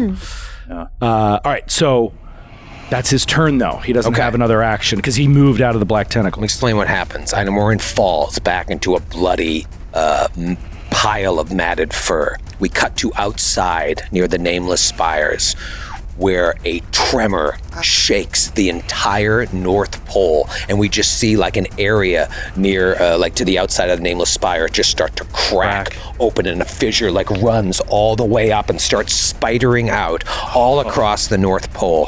So much so that it reaches into this chamber. You see the glass like floor there start to get riddled with cracks. You might notice. I see it. Oh my God! And Hubert's on the glass. Get off the glass! Just like that, whatever happens. Get off the glass! That tremor is enough to send these signs out, and Osoyo, of course, starts lifting up again. Oh my God! Becoming so more cool. ever present here. That is the end of Brother Ramius's turn. This thing is dying too. We are not out of the woods yet. Buggles. So if I do free myself, and if I walk out of here, would I still have to would I still take would I still get a chance to be grabbed again by this thing, as long as I'm walking through it? If you end your turn in it. If I end my turn in it. So if you escape or slash one of these things off, you can get out on your second action. As long as you're out, you don't have to make checks along. And I would have to attack it. I couldn't do one of my cantrips against the snake. I would have to attack it. I already closed Slither. When you would have a DC 5 manipulate flat check. Right. And if you get over that'd be 2 flat checks because I'm stupefied, right? Oh. So to cast the spell. I think 2 separate flat checks. Yeah. Yeah. It just has to take damage equal to 12. No, it has to take 12 points 12 of or more damage in one shot. You could delay, and I could come free you. No, I'm going to try to do acrobatics to free myself. Ainamora moves right before Brother Ramius in the initiative order. You're correct. That is a 24. I was telling you. Oh, wait. Sorry. I was telling you. 24 to escape. 25. It's a fail. Okay, I'll do it again. This first action, yeah, you're wriggling against this fucking thing. That is a 29. Fail again. Oh. Shit. Well, that's all I can do. Well, it doesn't matter anyway, because I wouldn't be able to leave.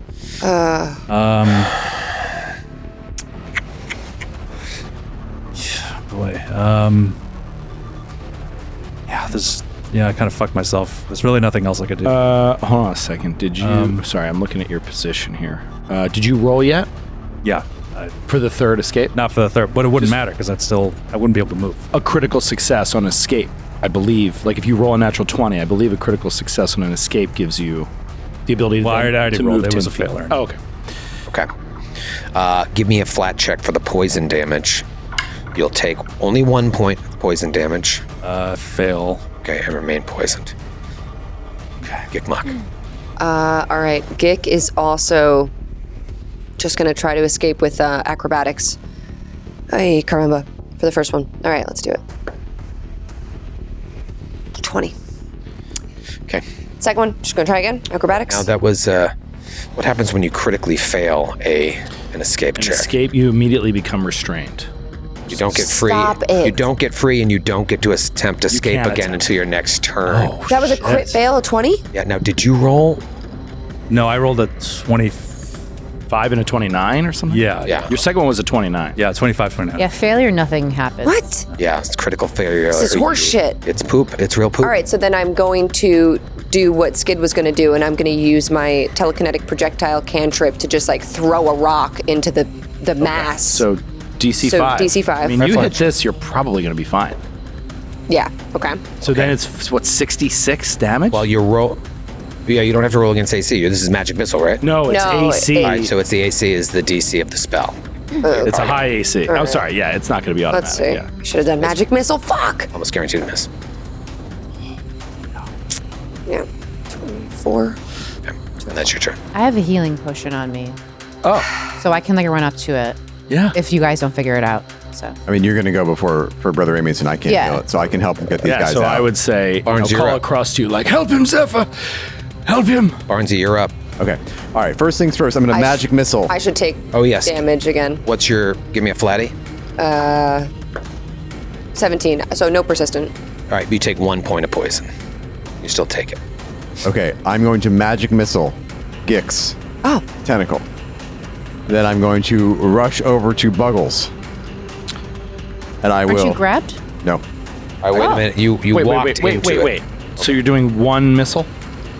That's not going to do anything. Yeah, that won't do it. Oh, yeah. What is it? And you're 12 also points walking of in the damage. tentacles. Don't worry. Just don't worry. Don't worry. I'll get it on my next turn. You sure? Yeah, because you'd have to use all 3 actions to like magic missile it. Yeah, you're right. not enough. And even then, you'd have to roll like near Roll max. well. Yeah. Well, it has to be 1 hit. That's Yeah. It's not cumulative. Okay. So Barnes will just walk over to Buggles. I'm going to strike with the kukri at the snake that's restraining you. This will actually work out better anyway. Okay, that's going to be a... What's the DC? 32, probably. I think I just get it. Where is my character sheet? There we go. 31. Yes. Are the snake's ACs Oh, wait a affected minute. by its dying 2 condition? Now, so its DCs went down now that it's dying. Well, that's what I was just Well, it's joking sickened about. too, so. Yeah, and the sickened, that's what it is. The sickened, yeah. The DC is the DC at the time of casting. 32. That's how I'm going to rule it. Okay. Yeah. That's interesting. God, you, no matter how long you play this, there's always like a rule. You're like, huh, that's interesting. Does the perception? Oh, no matter how many times, there's a gray area every single time. Right. And I'm sure they've answered it. Yeah. I'm sure there's an answer out there. Okay. Yeah, because I'll strike again. Now, this is your third action. Yes, but I got 4. Oh, you're still right, hasted, right. so you can get the hell out of there. Natural 1.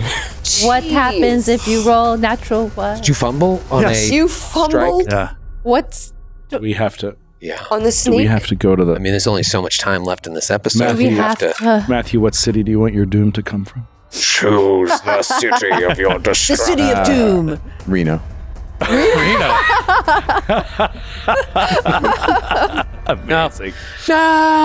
All right, this one from John in Johnsonville, California. Hi, Oh, John. Johnson. Ken Whiffy Jr. Nice. You swing hard, too hard. You miss your target, and on the follow-through, strike yourself in the face. Roll a reflex save. See if you can move out of the way, your own cook. Gosh, it's going to be a 25, I believe. Jesus. 25. That is a failure. You take normal damage. So you roll your normal damage against yourself. Jesus Christ. Oh, and 7 Keystone points of Cops. weakness. I rolled well, too. Pretty good. I Good don't roll. have a weakness because I didn't exploit my own vulnerability. However, it is still 20 points of damage. Oh, man. Wow. Okay, and then I'm Buggles. I'll come back. I'm gonna move out of the black tentacles. Where are you going? I'll be back. All you did was stab yourself in the stomach and run away. Runs up to you, stabs himself. I'm going Runs to up to you, cuts his face. He's still all weird from the back. He's still all weird. I'm going to go pursue a very successful sports photography career. He was just Ken revived. Whiffy Jr. Nice job, right. John. Nice job. Thanks, John. Ken Whiffy Jr. Thank Ken you, Whiffy John. Jr. Give me 1 second. Just Terrible. I was gonna pick you up and carry you out. I that had would've the been- actions. Total like a bodyguard moment. Yes. I got to. It would have been so badass. Magic missile, grab Buggles, run out. None of that worked. happened. Yeah. Yeah. It was really cool. So weird. You imagined all these things. and then the dice. And then the dice didn't let any of them happen. The dice said not today. What's that like? Crazy. What's that like? We moved to the top of round 5. It is Zephyr's turn. Zephyr takes out a healing potion, moderate, walks up, or runs up, whatever, to Einamoron. the earth is shattering. The Well, world if is I about to have end. 6 She's seconds, maybe she walks. Whatever. I'm only 15 feet away. So takes Dude, out the healing Zephyr's potion. cool all the time. Yeah, she doesn't look at Saunters. explosions. It's not cool Saunters to up. like panic sprint. No. That's not cool. Saunters up with her red healing potion. Pours It's it in a in. solo cup. like, tequila. Tequila. Pours it in Einamoron's mouth. Tequila. Pours it into Einamoran's mouth. That is enough to stabilize Einamoran, remove the dying condition, and bring him to how many hit points? So it was 3d8 wounded. plus 10. So 1. 15, 25 points of damage. Or healing, sorry. He goes to dying 3. She Nickelodeon. That's the So used to Nickelodeon. doing damage. He always says damage when he heals. And he goes to dying 3. I don't want to wakes up and grabs you and throws you into the fissure. Right. Okay, it's I'm only still one evil. action to administer a potion, right? Yeah. That's some weird 2E rule. It's 2 actions. Okay, all right, so you pour the potion down his mouth.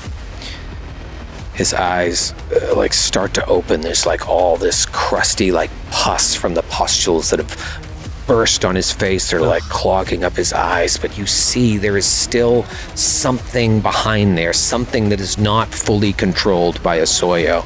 However, Osoyo's prison is beginning to crack. That tremor that shook the world up here shakes again. More cracks start to split out from the space where Osoyo is laying. You feel the world shattering. Even with Einamoran's stabilization, Osoyo has reached enough power, you believe, to escape. Sakawachi says, "It's time! It's time! You must guide the god essence within Buggles out of his soul and into Einamoran. It's the only way to restore the ancient wards that keep Osoyo imprisoned. We are doomed otherwise. I'm so sorry. I'm so sorry, but this is my quest too. I carry the legacy of my people and we will help you. But this is the only way. This is the only way." I imagine it's a lot more dramatic. These cracking and shaking, and this is what he's More yelling. dramatic than that? Well, I'm saying That was awesome. You guys were just like, I walk up and I cast Stabilize. No, that was those. That was just Kate's Kate. always cool. This is what Sakawachi is saying. The whole place is shaking. If this was like a 1960s TV show, the camera would be doing Yeah, this. whoa. Right, Shake the camera. And now here's I'm driving an airplane. so I'm driving an airplane. That's what they did in the 70s. You don't know what it was No, like back that's true. then. They had different controls back then. I will tell you, there's a lot going on here. Obviously, this involves your friend Buggles. You do not know what this means for Buggles. However, you do know, if you believe Sakawachi, if you believe Seshu, if you believe everything you know about this, a god needs to be sacrificed, and the soul of that god has to be pulled out of Buggles and put into Einamoron. It is a 3-action activity any of you can do to attempt to pull this soul out of Buggles and direct it into the being. It is a check. You can do Arcana, Diplomacy, Intimidation, Nature, Occultism, or Religion. You roll the check. It's 3 actions. And what's the range? The range? As long as you can see Buggles, you can see Einamoron. And you can try and pull this out. And there are gradations: critical success. Arcana, Diplomacy, Nature, Occultism, or Religion? Or Intimidation. Yes.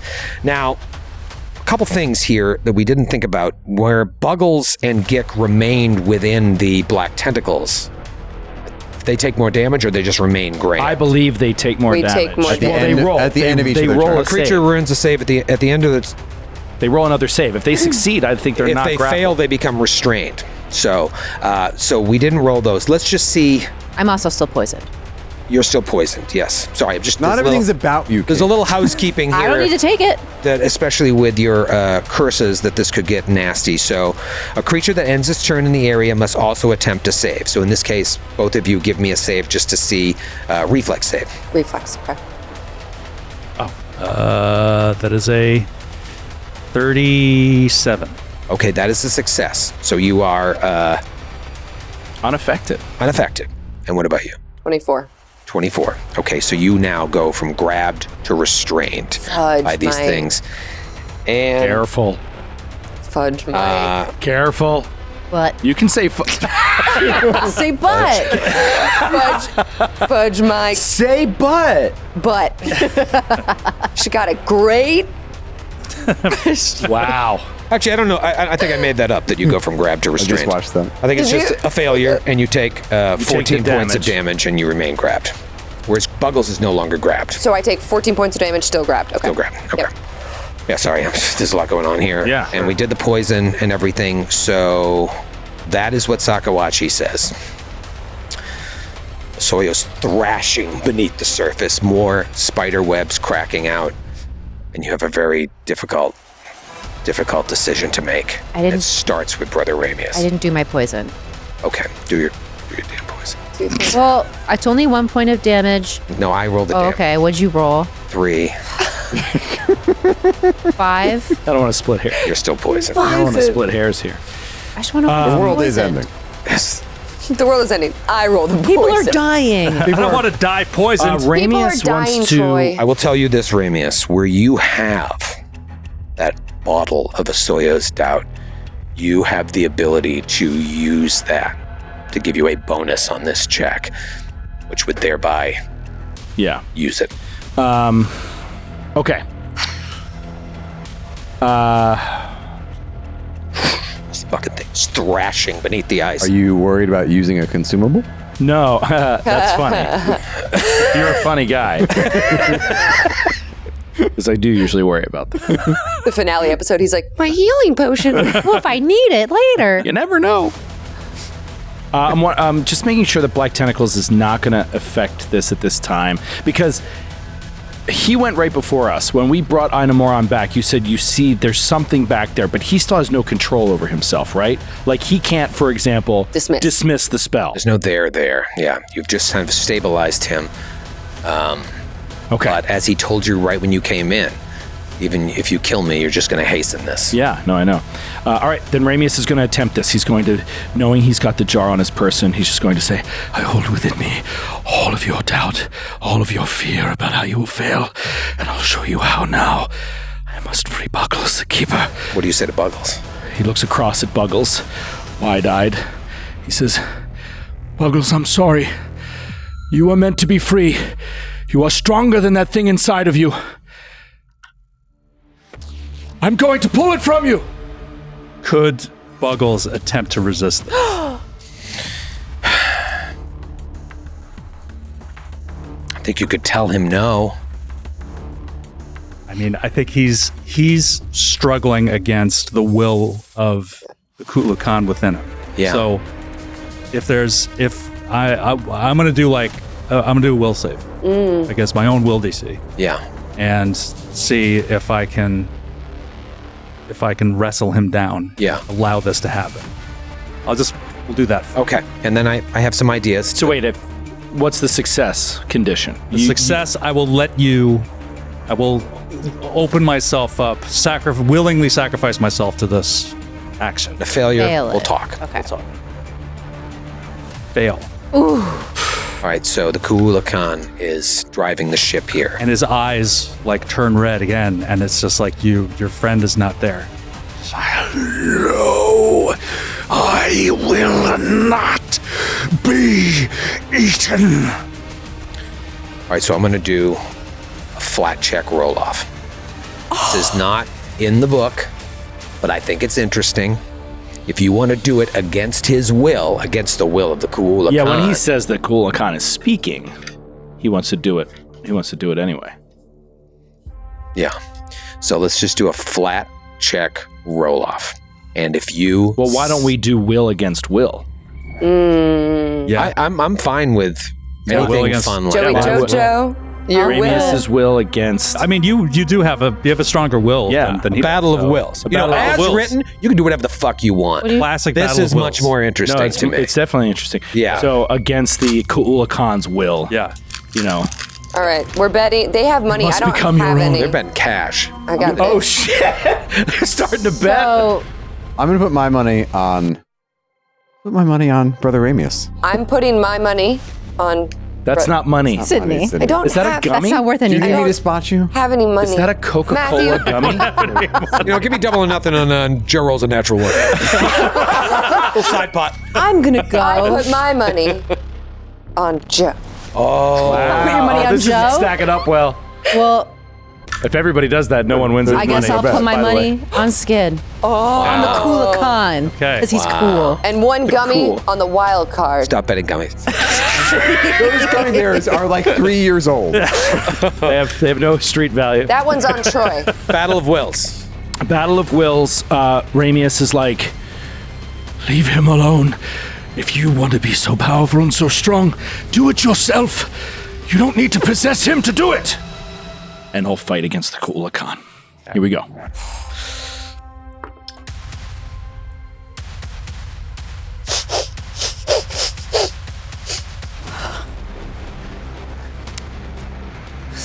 Not a bad roll. Not a great roll. Okay. The audio listeners are just hearing like heavy breathing. Yeah, the audio listeners are getting nuts. Sorry, audio listeners, if you're listening at home, Skid looks impish and Joe looks tweenish. I'm tweenish. All right. The rest of us Troy, are you just- decide who talks first, because I can't decide. I think Joe should go first. Okay. Kate has spoken. I'm at the command position. Joe, Kate and I believe in you. $5 each worth. Right. You're worth $5. Oh, you're right. Oh, no, sorry. I believe in you. Sydney and I believe in you. $5 each worth. 36. Okay. I rolled a natural 19. Oh my God. 34.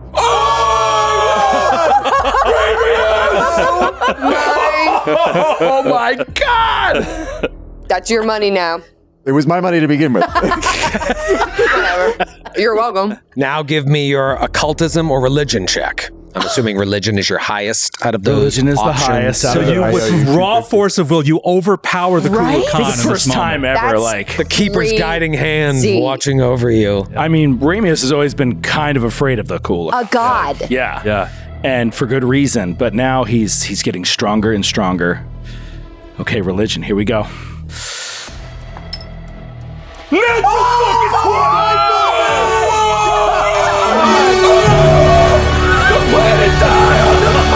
Norse Foundry done. Oh my God! I settled my mind. Brother Ramius, you reach reach out. It's almost as if your hand, there's another like transparent hand of the Keeper, another transparent hand of Gruhasta guiding you to push this spirit out of Buggles. And what all of you see is Buggles just sort of looking weakened by this, as some sort of spirit is being guided out of him in the direction of Einamoron. But the process is by no means complete. A critical may get you there faster, but if people start failing or critically failing, it can undo the progress you have made. And that's 3 actions. You have no conditions on you that are going to tick. Now it goes to Buggles. Buggles, you are no longer grabbed by this thing, so you can get out, but you've got a lot going on mentally. Okay, I think like this presence is ripped from his mind for the first time in years, or months at least. Like this thing has been with him for literally as long as he can remember. And so I think he falls to his knees, and he's just like with this like wave of weakness, because that's all of his power too. Like everything that he can do comes from the Kula Khan. So he's like physically weak. He has no magic left in him, and he just sort of is dragging himself across this icy floor out of the tentacles. And the moment he gets like beyond, he just collapses. Yeah, Buggles just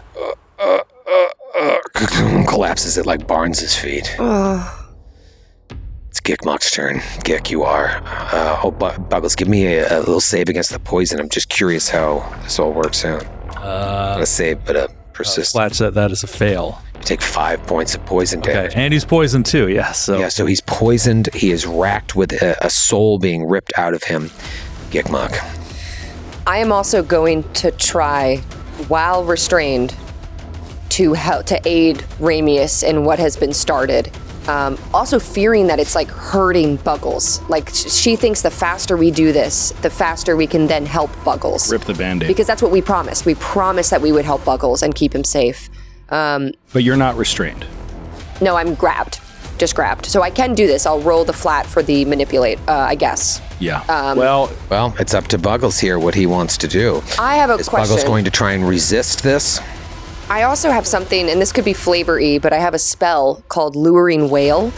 And basically, it's like a cry I emit to lure enemies closer. And if I speak the creature's name as part of casting the spell, they take a -2 circumstance penalty to their saving throw. Let me ask you this. Is that an action? Technically. Yeah, because this would take all 3 no matter what. This takes all 3 actions to try and guide the soul out. Okay. However, I don't know where Buggles resisted Ramius, and Ramius was still overpowering him. The way I see it is Ramius overpowered him and then ripped the thing out of Buggles. It hasn't been pulled over. It hasn't been thrust into the Einamoron yet, but Buggles for the moment is free. So like he's not going to resist anymore. Okay. Like, the Kula Khan is gone. So he and Buggles has no interest in resisting. This spirit being pulled out of him. You see Buggles just like, he looks like his soul, his very soul is being pulled out. Okay. Now, let me see this action. It doesn't have any traits. So I'm going to say you're focusing your mental power. So this is a purely mental act. Cool. You're going to continue to take damage at the end of this, but you'll take 3d6 piercing plus the poison again. However, what is your best out of Arcana, Diplomacy, Intimidation, Nature, Occultism, and Religion? It's wild for the situation, but I think she's going to do Diplomacy, and I think she's really speaking to Kula Khan now that it's almost like out of body from Buggles. And she is saying, look at him. Look at him. We can save him. You only hurt him. Leave him. Like trying to expel a spirit, literally. Like leave this body. Step into the light, Carol Ann. Step into the light, Carol Ann. Doesn't want you anymore. He doesn't need you anymore. He's strong enough. So diplomacy. Okay. No bonies. Just no bonies. You got any caps left? No. 22. You make no progress. However, there is no penalty for a 22, and you will get a +2 on your next check because you're learning how to guide it out. Okay. However, tick, tick, tick, yeah. tick. And then a snake bites me on the ankle. And then a snake bites you on the ankle for, jeepers, Rock City. 12 points of piercing. And then just tack on another 2 points of poison. So 14 points of damage. Now give me your Jimmy John. Reflex. Persistent damage. Give me your flatty. Flat. Oh. 8. And then your reflex. Okay, I just wrote that one down. Because you might break out of this. I feel like I need... I don't know that we're doing that right, but I don't really see any other way to read it. 31? 30. It's right there. Right Was it there. 32? It is 32, yeah. So Jeez it says a creature that ends its turn in the area must also attempt to save, even if it's already grabbed or restrained. You can dismiss the spell. So all it says, that to me reads as you roll the check, and here are the results. And when the success condition says the creature is unaffected, that means you're out. Yeah. Yeah. So yeah, that's how I'm reading it. It is Theomachus Barnes' turn. Okay, so Buggles has just collapsed at Barnes' feet. Yeah. Dragged himself out of the tentacles, out of the snakes that erupted from the You ground. see the spirit of a god being ripped out of Buggles' soul. And he's gonna as part of his 3 actions, he's gonna grab Buggles by the lapel and just like look right straight into the Kulakan's mouth and just be like, The Kulakan's gone. He's gone. We'll have to draw him to the creature, right? Well, no, he's like out He's of my not body. part of Buggles. He's It's being ripped away. It's an almost lifeless body. His Buggles is like... Well, then I won't grab Buggles. I'll be like, you shall not use this creature as your vessel any further. And I will roll intimidation. Nice. Natural 20. Oh my God! Barnes! Barnes, Holy you crap. use your power to force this thing out of Buggles, and it stretches. It's almost like elongating across the room. This stretched out, I feel like it's elongated like spirit. attached by like a rubber band. Yeah. Right? And it's like stretching across the room. Like hurts maybe. Yeah. You're reaching towards Inamoron, just out of reach. You're coming so close with 2 critical successes. If only Gik could have got one. Barnes, you are not. You have no conditions, so we go to the top of round 6. It is Zephyr's turn. Okay. Well, my best one out of all of that list is occultism. Okay.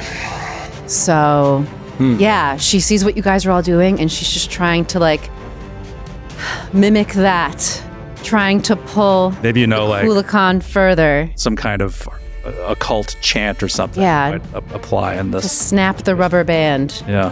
that is connecting them still. Do you know the spell? Snap the rubber band. Snap the rubber band. Is it actually a spell? No. Well, wait, you had one that was called like snap the spirit or what? Rip the spirit. Oh, rip the spirit. That's what Eris Rip the had. spirit. Yeah, that was one's- awesome. that one's Yeah, cool. yeah, That would be cool. If Rip Eris spirit. could So do what are you this. rolling here? Rolling occultism. Okay. Come on. 29. That is a success. Okay. Not a critical, so one more little bit of this thing reaches towards. You guys are getting close. She's just like mimicking what she's seeing you guys are doing. She doesn't fully know how to do this. So like she's helping, but it's not as good as you guys.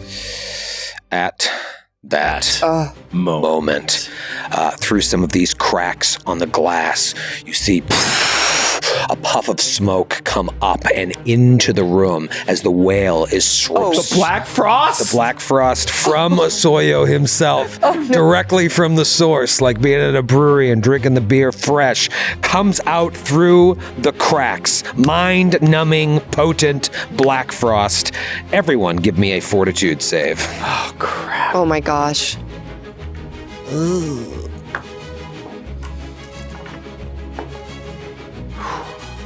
That's a fail. Okay, what did you get, Ramius? 22. 22. 34. 34. 24. 24. 25. 25. 31. 31. Boy. Okay. You guys, meaning Buggles and Barnes, take 8 points of cold, 7 points of mental. 6 points of mental. 8 cold, 6 mental, so 14 if you have no immunities. Gik, Zephyr, and Ramius take 16 cold and 13 mental. as this frost seems to fill up the room, more cracks splitting. Mist. Hubert falls to the ground. Sakawatch is like, we're close, but we don't have much time. I didn't do my poison again. Oh, damn it all to poop. Damn it all to poop. I'm sorry. It's okay. It's ticking, you know? Tickaroo. Crack. Nope, still poisoned. And you take 6 points of poison damage on top of all that. I don't know why I just removed your persistent. Do you? Well, I mean, I have the cold resistance. I like to roll the actual logo of the company when I roll. It's called marketing. Called capitalism. It's called marketing. Look it up. Hello. Called read a book. Bottle capitalism. Nice. Nice, kid. It is Brother Ramius's turn. Critical success. Single basic success. Still very good. Fail over there. Someone's got to be basic. All right. Ramius is, takes all this damage from this. He is now getting very low on hit points, but he doesn't want to break. He's not going to break. They're so close, and he's going to keep pushing this soul forward. He's very hurt. His skin is burning, frost burn, frostbite, blackened cheeks, and leave him forever. And he's going to drive him into the John if he can. Here we go. Religion check. Relig. Natural 20! Oh my God! Dude! Matthew saw it. Matthew never lies. I feel like I'm hallucinating. I don't think I've ever seen this. Brother Ramius. Who are you? The last time you did this was when you were rolling the saves at Skywatch for the enemies. For the enemies, rolled natural 20s. That's the only time I've ever seen you roll That was the this last well. back-to-back natural 20 on that die. 20s. Now the spirit is pulled all the way from Buggles and has started to enter the body of Einamoron. There's like one last little tiny bit still attached to Buggles, but with every pull, Buggles is looking more lifeless and more lifeless and more gaunt. It is now Buggles' turn. Oh Buggles, you, with your last remaining energy, could attempt to force this out. But you don't know what that means for you. You feel like the lights are going out. Buggles, with the last drop of strength that he has in his bones, he pulls himself up to his full height with everything that he has in him. And he addresses the Kulakan.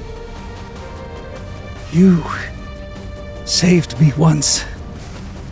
We were going to return to save them all. But they will all die.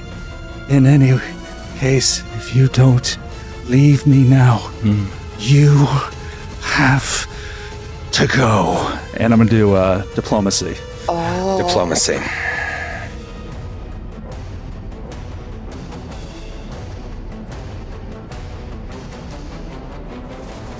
That is a 34. That is a success.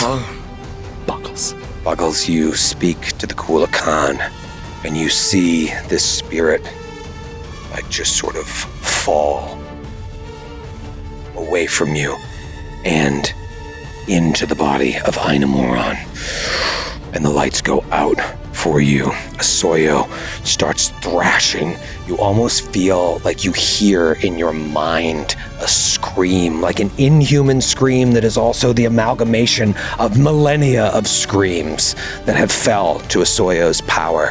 The blob of Asoyo's doubt shatters in the glass and just starts fizzling on the ground and disappears. And all of the cracks, all of the fissures begin sealing, and Asoyo sinks below the ice.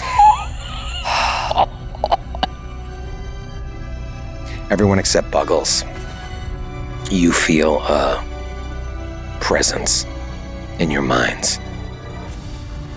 A presence that you just somehow immediately recognize as an amalgamation of Buggles, the Kulakan, perhaps even Asoyo himself. You know, in this moment, you can cling to the deviant powers that Asoyo has given you, has granted you, which will surely cause Einamoron to die. Or you can release those deviant powers allowing your strange gift from the Black Frost whale to drift back down into the ice to its source, which would allow Einamoran to live. You must decide collectively what you choose to do. Keep the gift from Asoyo and let Einamoran die. Release the gift and let Einamoran live. Is Einamoran's death tied to keeping this seal in place, or is he now disconnected from that? It is unclear.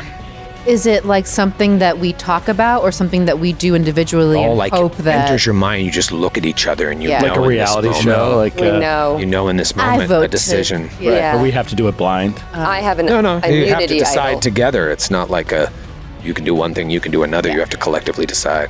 Great, 12 angry men. Here we go. Great. Who wants to go first? I don't want it. I don't Zephyr want it. doesn't want it. I don't want it either. She'll let it go. Gick doesn't want it.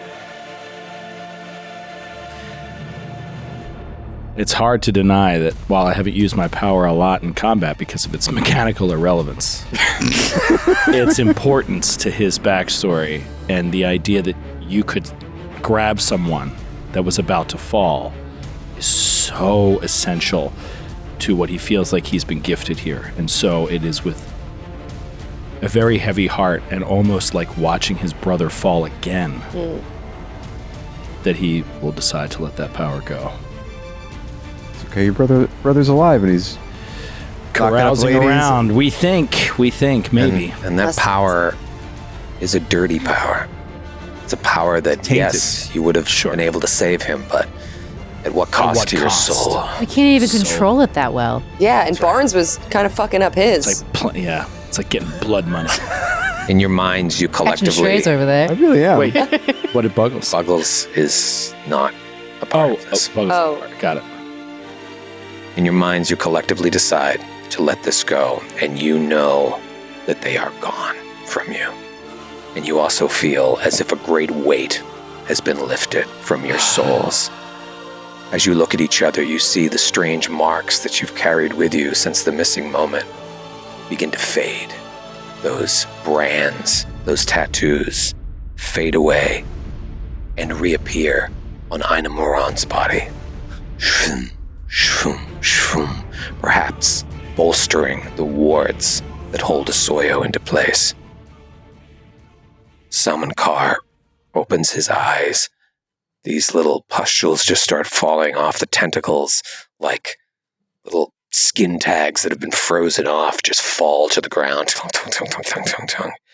He awakens like he's been in a long slumber, stretches his massive frame, and looks towards all of you. Thank you for freeing me, for all that you have done. I know that you did things against your own design, and I bear you no ill will for the role you played in my imprisonment. I know now, more than anyone, that once that creature implants itself in your mind, you are not yourself. Your actions that you took this day are the actions of your true selves. And for that, you should be proud. Buggles, you hear this voice of Einamoran, but it sounds so distant, like it's coming from the sky. And, for as long as you can remember, you felt a force within you tapping into urges that were not your own. To the point where sometimes maybe you felt like a marionette being puppeted by the Ku'ulakan. It's a passenger in my own body. Passenger, yes. Making you do things that belied your own nature at times. As you and the others attempted to guide this force out of you and into Einamoran, you could feel it physically. You could feel the rip. You could see it, the pull and tear from within you that went into Einamoran, and then the world went black. And for a moment, you see in the distance a vast necropolis now, full of courtyards, monuments, and untold gravestones. All manner of beings seem to be waiting in long lines to get into various temples in this world, just waiting like they've been waiting their entire lives. And your essence seems to be pulling you in the direction of one of these palaces. A jerking moment seems to lift you up and guide you towards the back of one of these lines. But then, like a bird in flight, you watch as the world pulls away from you, and you're looking at all of this from above, and you're pulled up into the clouds and into the light. And you open your eyes, and you see a world of ice around you. There are cracks on the ground next to you that are starting to seal. You feel something beneath you, full of a great anger. But then you look and you see Zephyr and Gick and Barnes and Brother Ramius standing over your body, weeping, mourning. But you feel corporeal. You feel your limbs, your extremities. You feel different, though. You feel stronger than you've ever felt. And you can stand up. And when you do, you see the world at a height that you've never seen it. What do you do? I pull myself up to my feet, and this strange perspective. I just look at my hands, my body. I look down, look around me, try to get my bearings, get some sense of what's happening. The rest of you turn, and you see Sakawachi standing there, just looking at himself like he's never seen himself before. And Buggles, you realize that you have leapt into Sakawachi's body, and Sakawachi's soul is gone. He has chosen himself to allow you to live.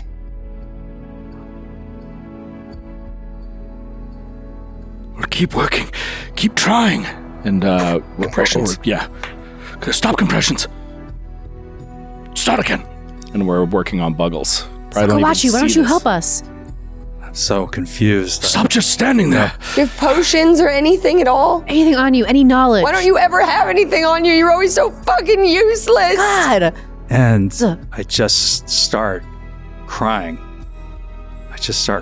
And I'm so broken by everything that's just happened and everything that I've experienced in that release. And I'm just sobbing. I'm trying to explain through the tears what's happened. It's just a final. It's just it's me. It's me. I'm.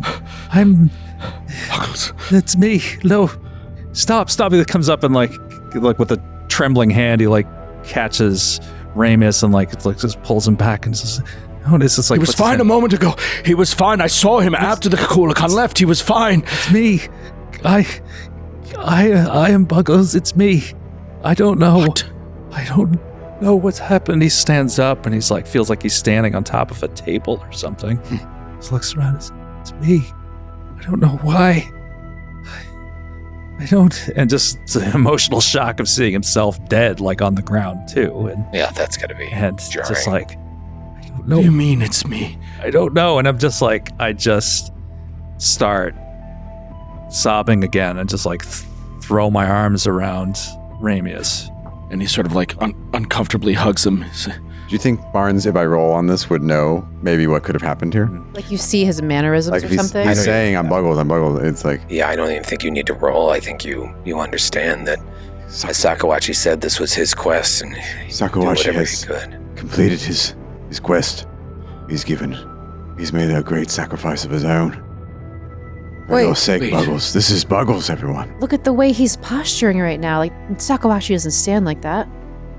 And Ramius is like hugging him, and he's just like in his ears, like his ears, which he which I haven't had. Yeah, as long as he I looks into his remember. ear. He's like, Buckles, and then slowly steps back. Say that again. Buckles, is that you? I heard that. I heard that so clearly. Yes. I don't know how or why, but yes, it is me. I promise. Oh, Buggles. And then Ramius launches at him again and like gives him like a huge hug. Gives him a huge hug too. You're free, my friend. You're free. I think you're stronger without him. And he leans back a little bit, looks at you again. Look at you. So tall. And he's looking up at him. This is how you all feel all the time. This is remarkable. Gik looks up. No. I'm sorry, Gik. Except for you. I'm sorry, Gnombard. No. I'm sorry, Gnombard. And Gik also like looks at Buggles' body. Like it is so weird. It's so weird. And she just looks and looks back at Sakawachi. Are you okay?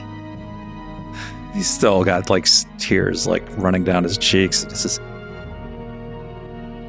Yes. For the first time in a long time. I am. He's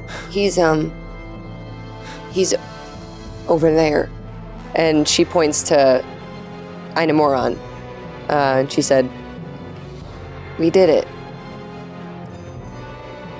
What is Einamoron doing? Einamoron is just sort of watching this all go down, and he has like now the energy of the Ku'ulakan within him, all of these brands on his body, and he just watches, and when it's appropriate, he walks over, huge creature, and just places his hands on Buggles' shoulders. Says, "Thank you. Your sacrifice has saved the world." Yes. Let's not forget Sakawachi. In the end, his sacrifice is much greater than mine. Yes. He just kind of looks up through the ceiling. You're thousands of feet beneath the earth. He says, "Yes. I feel as if I know him, for I have spent much time with his grandmother. I believe he is still out there somewhere, watching over us, watching over all of you to the end of your days."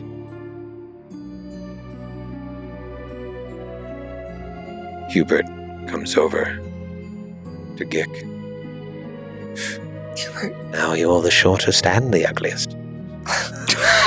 She looks at Hubert, and she thought Hubert may have died. She didn't know what happened to Hubert. She picks him up and she goes, "No, stupid, you are."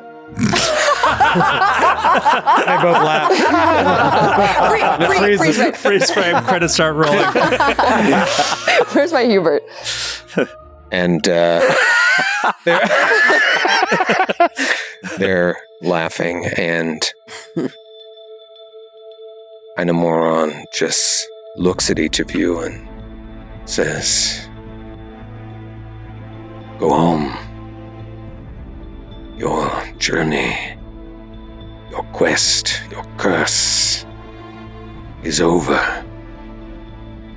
Live your lives, and I hope that nothing of this nature ever befalls you again."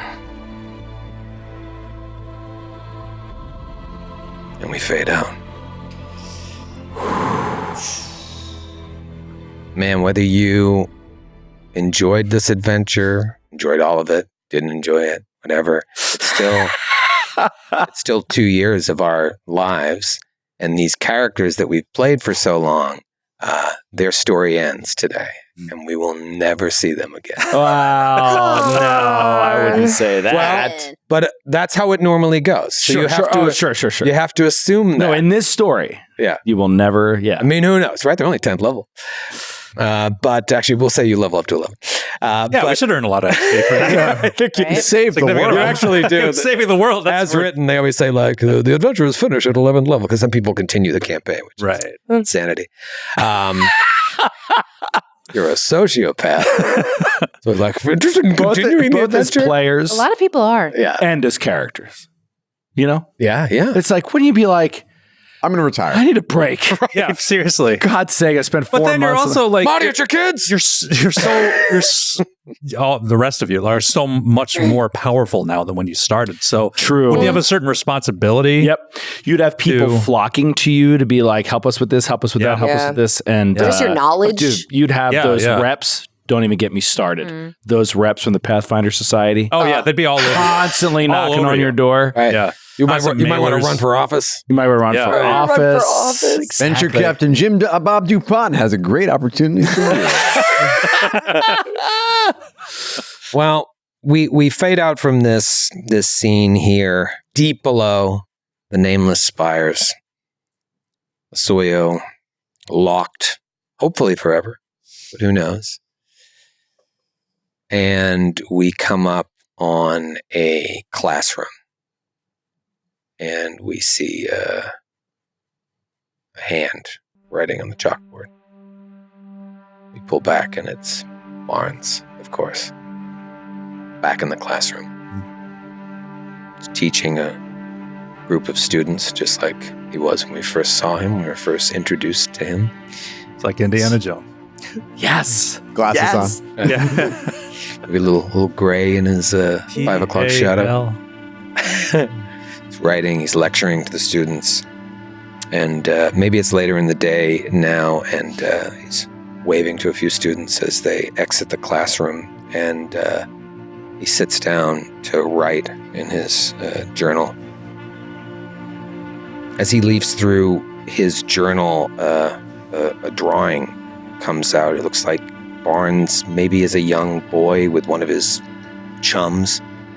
You know, Barnes sees the image and takes his glasses off and like rubs at his temples, like pinches the skin right above his nose between his eyes.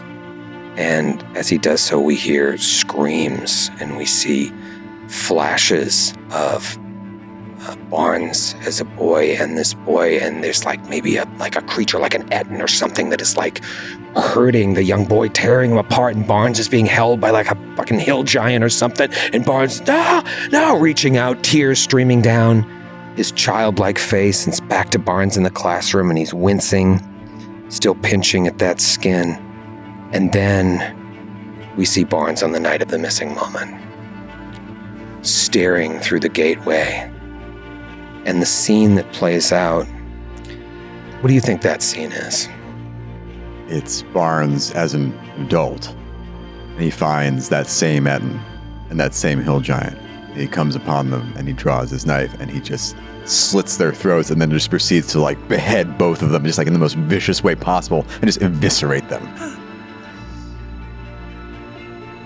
And as you remember, he looked into the gate and smiled. Looked into the gate, smiled at this brutalization, and steps towards the image and through the gate back to Barnes in the classroom. And he calms almost instantly, opens his eyes, and as he does so, his gaze fixes upon like an image in the back of the classroom of the known solar system, maybe right on to the planet Castroville. Barnes just like looks at the planet and walks over to the window and looks up at the night sky. Yeah, not many teachers there can say, I've been there. Yeah. This is like in... I survived in those jungles. Was it The Martian? Yes. Like when he comes back. No spoilers. No spoilers. Well, yeah, for he's... Yeah. Okay. Similar situation. I know he comes back. No spoilers. I only watched the first half. Oh my God. Thought he died on Mars. The movie came out like 7 years And that book came It's out. insane that you haven't seen The I'm Martian. going to read the book. It's a great book. ago. Book came out like 10 years ago. Shut up. He looks at the sky. Can't see Casterville. He looks up there and he knows it's there, and we see images of Barnes with Ramius and Buggles and Zephyr and several of Sydney's characters. And they're surviving together. But they're also laughing, they're smiling. And he continues looking up at the direction of Casterville, then walks over to his desk, gingerly picks up that picture of he and his young chum, slides it safely back into the jacket of the journal, and closes the book.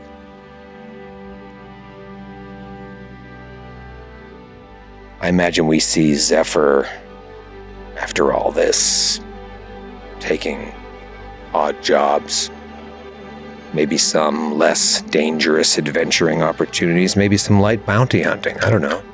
Well, she definitely brings back Lucky and Asa's bodies. She promised to where their homes were. The ash? Yeah. The ashes. Gives them to their family if they're still there. Not Talitha's. Oh. There was nothing left. Oh. There was nothing left. Right. There was nothing left. You travel far. That maybe Zephyr travels really far. She scoops some squid monster dung. He's a snail. Snail monster dung, where Talitha's body probably is, basically. You take it. You really catch it. Step away for a couple months. Right.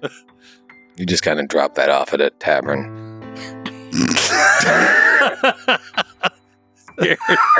You light it on fire and knock on a door.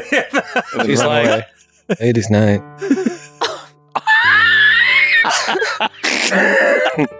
Ladies' night. But Zephyr's like taking these gigs, I think. I think you're like maybe doing like bare knuckle boxing, fighting, wrestling, trying to make money, stacking coins. I don't think any of the other Gatewalkers are around. You're alone. I don't think you're happy, but I don't think you're unhappy. You're laser focused. From there, we see the top of an observatory. And as we pan down from this telescope sticking out of a dome, we see wild flora and fauna surrounding this edifice, one of several of its kind back here in the Oasian settlement of Loskialua. Oh, yeah. Aleli steps out of the door of this building and sees a new telescope being built in the distance, and she smiles and she walks out of frame. And as she walks out of frame, we kind of follow her along and stop on the back of a man with long white hair. And we circle to him to, of course, reveal Valtrex, son of Valtor. Yes. We know that silhouette anywhere. Such a stud. And just like Barnes, he is looking up at the sky. Frantically putting chapstick on. And he smiles. That's such a great phrase. Frantically putting chapstick on. Just like to point out that Valtrex and Valtor got an epilogue, and Talitha was a pile of poop left on the side of a book. It is nice. Then Valtrex is pretty phenomenal. I mean, in Valtrex's defense. Then we hear someone call out Valtrix's voice. What does that sound like? Hey. Sounds so Hey, much Val. like... Hey. What? And he turns and puts on more chapstick really quickly. And just kind of steps towards you. And like wants to embrace you. Do you give in? He's unsure. Hey. Hey. And she walks up to him and she hugs him, and it's like weird at first. And then maybe it's not. She's just like, this is great. I wanted to come back here. I shouldn't have left. Oh, my sweet pigeonfoot. Pigeon? Oh. How? Pigeon? How did you return to this place? Well, I mean, I worked really hard. I saved a bunch of money, and I imagine she had a friend help her. Maybe Brother Ramius help her turn a gate on. point it in the right direction. However that stuff works. She doesn't know. This is a platonic friend. Brother Ramius? You remember the party, right? That we all had? Oh, the brother. It's not Barnes. It's not Barnes. Pothead. I know about Barnes. It's fine. We were all having fun that night. No, it's fine. There's a bunch of stuff going on. Who's to know who slipped in where? Yeah, exactly. No, this is Brother Ramius. Just spit all over my microphone. Who slipped in where? You're back, are you? Back for good? Yeah. If the offer's still open, I want to stay and maybe open up a dojo here. Dojo. A dojo. Dojo. Dojo? That sounds delightful. Yeah. Will you sell cakes? No. Oh, you're so cute. No. I fight with my hands now, and I wanna teach everyone here who wants to learn maybe how to fight. And her thought is to open up like a dojo for the young kids, kind of how she had at Silverstrand Harbor. And yeah. But no bullying. No bullying. Well, I have a thought with that. This is another person on Casterville. They're like, but no bullying at this dojo. Yeah. The PTA meeting, the moms are like, no. Can we have a rule? Well, I have this thought of like, while she's at the dojo, like teaching, she does come across, of course, a student who is like getting bullied, perhaps just like she did. Then she murders the bully. She murders them. She murders the bully. No, she goes up to them and she just sits them down. She's like, you know what? This isn't your whole life. You'll find your friends, your tribe, your chosen family, and you're not that great at wrestling, and that's fine. It's good to learn. It's good to know, but maybe there's other things you can try to be good at. Try things out, see what sticks. And she like made her a bow from like the wood around. She's like, I haven't done this in a while, but maybe you can try this. Maybe you can fight from afar instead of fight hand to hand. And I could try to teach you a little bit from what I remember. It's up to you, no pressure. And she hands her the bow. Do you think you're happy there? Yeah, I think she's happy there. After all the stuff that went down on Galarian, she's like, I'm going back. I'm leaving the planet. Let's go back to Castrovel. Start over. Start a life with Val. Val and whoever else wants to join. Val doesn't want to share. Val doesn't want to share? No. Dump him. I believe in monogamy. Oh. Now. Now. Cut to. That was such an amazing pause between monogamy and now. Cut It to couldn't an have been more Orna-like perfect. figure. I believe in monogamy. An Orna-like figure No. a la couples therapy. And we're in therapy. Well, I want to be polyamorous. I just feel like she doesn't listen to me. The therapist is writing things down. Looking at them like this. For Christ's sake. Supposed to be some tight epilogues. What's going on? No, then the therapist says, They're complicated, Joe. I gotta let her cook. the therapist says, well, do you think you can make it work? Because it takes two. She looks at Val incredulously. I am open to compromise. I need to be free. Perhaps you should go back to your home planet. Now, what did we talk about? No. And you can be as free as you want. Now, what did we talk about? Ultimatums and hate words. You know, you aren't the only elf on Castrovel.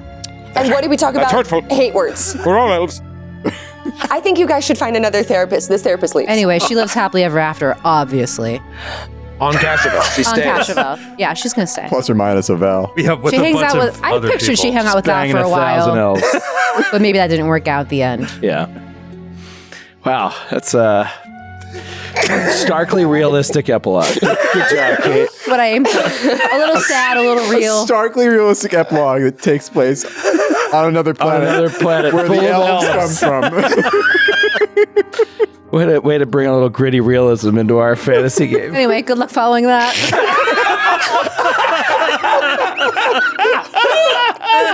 We move forward in time.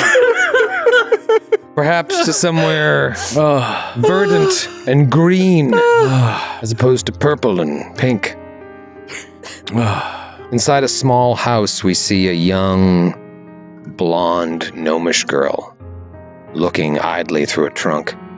Inside of the trunk, there's books and sheets. Kicks trunk. There's books, there's sheets, there's loose paper, random pieces of clothing, and the girl, she pulls items out and inspects them, and she pulls out a pan flute and tries to play it.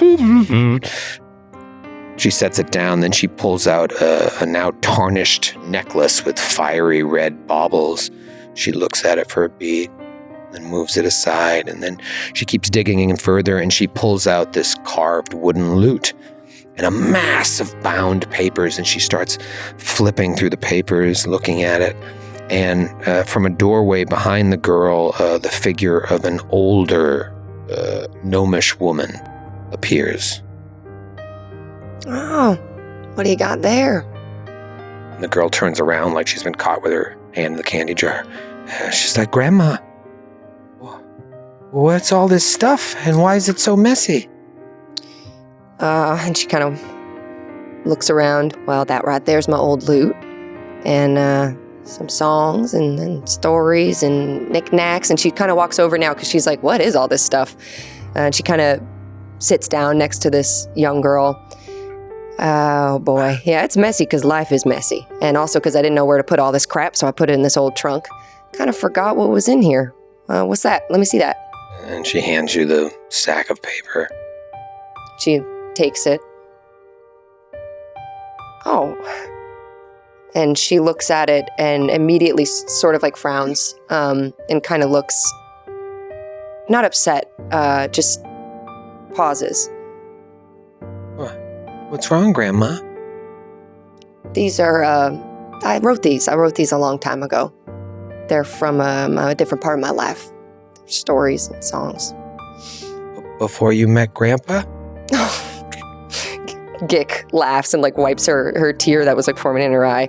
Oh yeah, long before I met Grandpa or even thought about your mom, having your mom. And I was traveling back then. I was a bard. I traveled, I sang in taverns, I slept outside. I was an adventurer. I had a group of friends that I traveled with for a while, a long time. They were good friends. They were probably the truest friends I've ever had. And you wrote songs about them? Oh yeah, them, life, our adventures, lots of stuff. Do you want to hear one? No, Grandma. Okay, if you listen right now, I won't tell your mother that I saw you take 2 peppermint sticks out of the jar before dinner. Girl's like...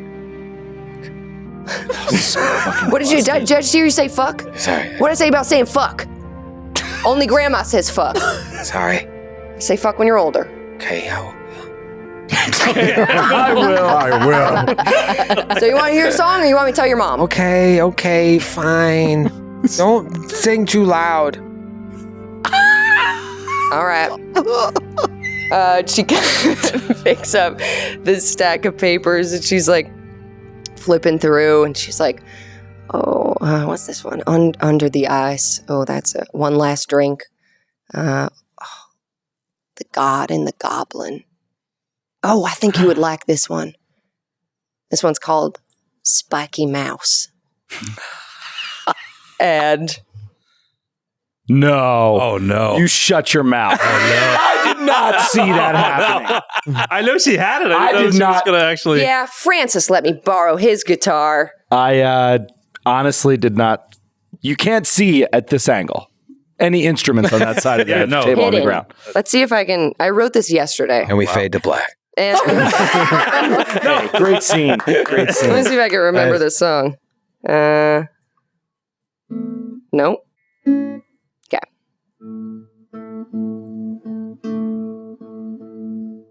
Oh, Spiky Mouse,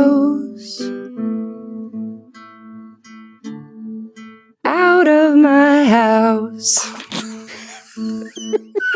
Mean with your words, flower fucker. I've seen you shit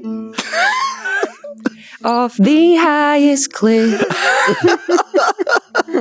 But I hope you know I hate to see you go. These friends of mine can't turn back time. Some go, some stay. Is it all fate? And those that leave, what does it mean? I hope you know I hate to see you go. And she looks at the little girl and she's like, all right, throw the shit back in the trunk.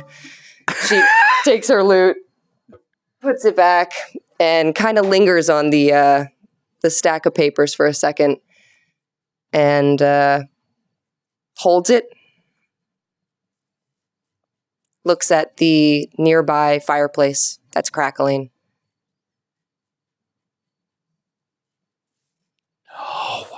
And tosses it in and kind of just rubs the back of her grandkid and thinks she will never know what those songs were about and how terrible the world could have been had they not succeeded. And she never wants her to know what that lifestyle is like, to be an adventurer and have that weight on your shoulders. A bag of cash! Troy just threw the whole bag of bottle caps. Just making it rain.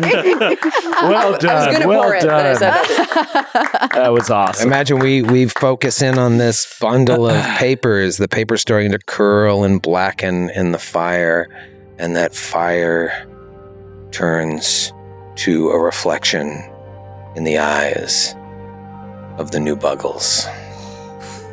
Where are you? Well, so Buggles, after our parting, he takes his share of the treasure that we were able to win. And because all of his powers are gone, like everything that he could do, like it's all gone. And he's in this new body. He still feels very unmoored.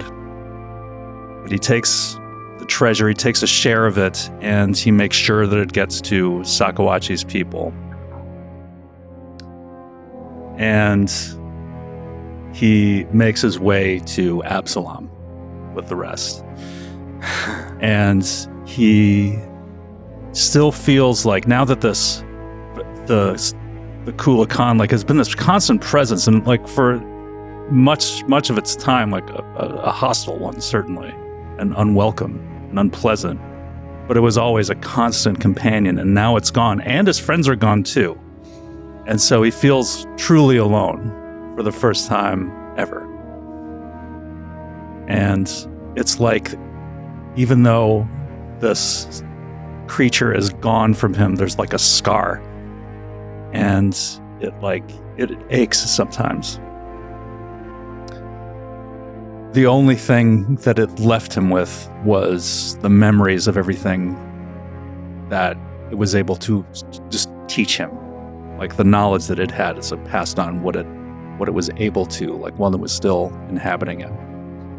So his whole aim now, with the rest of the treasure that he has, is to train himself to be a wizard, to learn how to make magic himself without any inherent magic. He wants to learn how to make his own.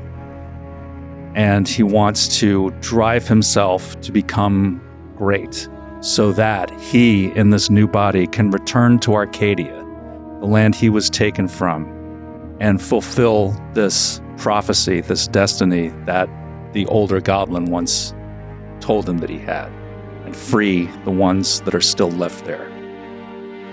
So we see him in the magic college, in Absalom. He's paid his tuition, and it's really, really hard. He's not particularly suited he feels to learning magic. So we have him, and he's like stayed after class. He's in this lecture hall, and he has like a little wooden anatomical doll. It's like sitting there like on the lecture table.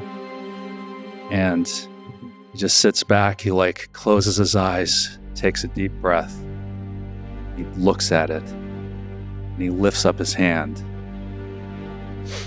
and he snaps, and the screen cuts to black. Cuts to black. It comes up on a sort of idyllic mountain range, like a stepped plateau, several different plateaus, with this immense, beautiful mountain in the distance. And there are people about, talking. They look happy. They look peaceful. They look at ease. Some of them are eating. Some of them are just engaged in conversation. Others are just staring off into the distance. And we see Asta. Asta, you're standing there, and you are at peace. You're looking around and just smiling at all these people, and you see someone you recognize. It takes you a moment to remember the name, but then you hear your own voice say Talitha. Talitha, you lock eyes with Asta. And Asta looks, turns her head quizzically, and then flashes a huge smile with her canine fox teeth at Talitha. And Talitha winks with her. We have the same eye. Oh! And Asta winks.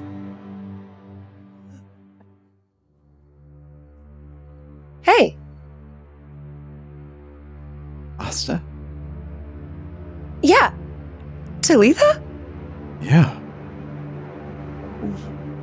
And then she starts looking around. Where?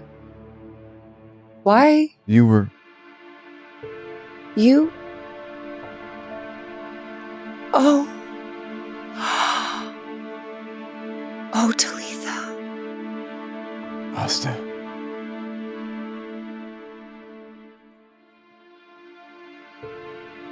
Well, I suppose that journey is complete. This is nice. It is nice. It's better than... What do you call it here? I don't know. I don't know either. We could name it. What should we call it? Asta Talitha Land. No, I could do better. Talitha Hill. Why don't we name it not for us? Oh. We could name it. Oh, I don't know. You were better at stuff like that. What about the Lightness? Oh, I like that. I like that. I like it too. Not much to take, though. Just kind of looking around. There's a lot of rock. I do want that rock. She goes over and takes the rock. Well, we could see if there's anyone else here. She looks around again. Yeah, let's take a walk. Let's take a walk. Oh, it feels good to stretch my legs. You want to take the other rock? Yeah, I want to take the other rock. She picks it up. She now has 2 big rocks in her robe pockets. Feels good. I think there'll be more rocks. I love it here. The lightness. I love it here. Lightness. She starts to walk down or around this plateau.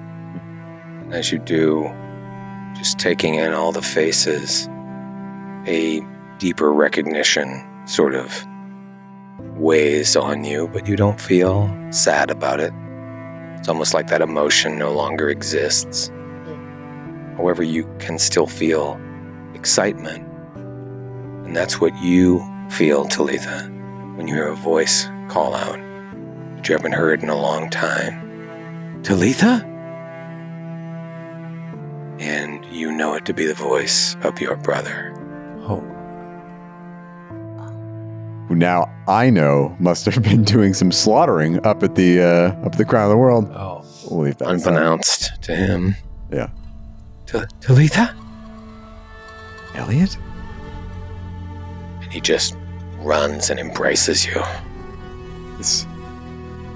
Austin, this is Elliot. This is my brother.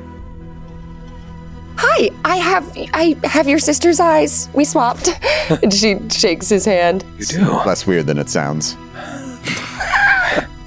We just got in a big cock and ball tree. I feel like in that way I have your eyes too. Like we're all siblings. I feel like we have a lot to catch up on. I'll let you guys. No, you should come. No, it's okay. It's okay. There'll be plenty of... come. Who will take the rocks if you're not there? And she gauges this new guy. She doesn't want to intrude on family business.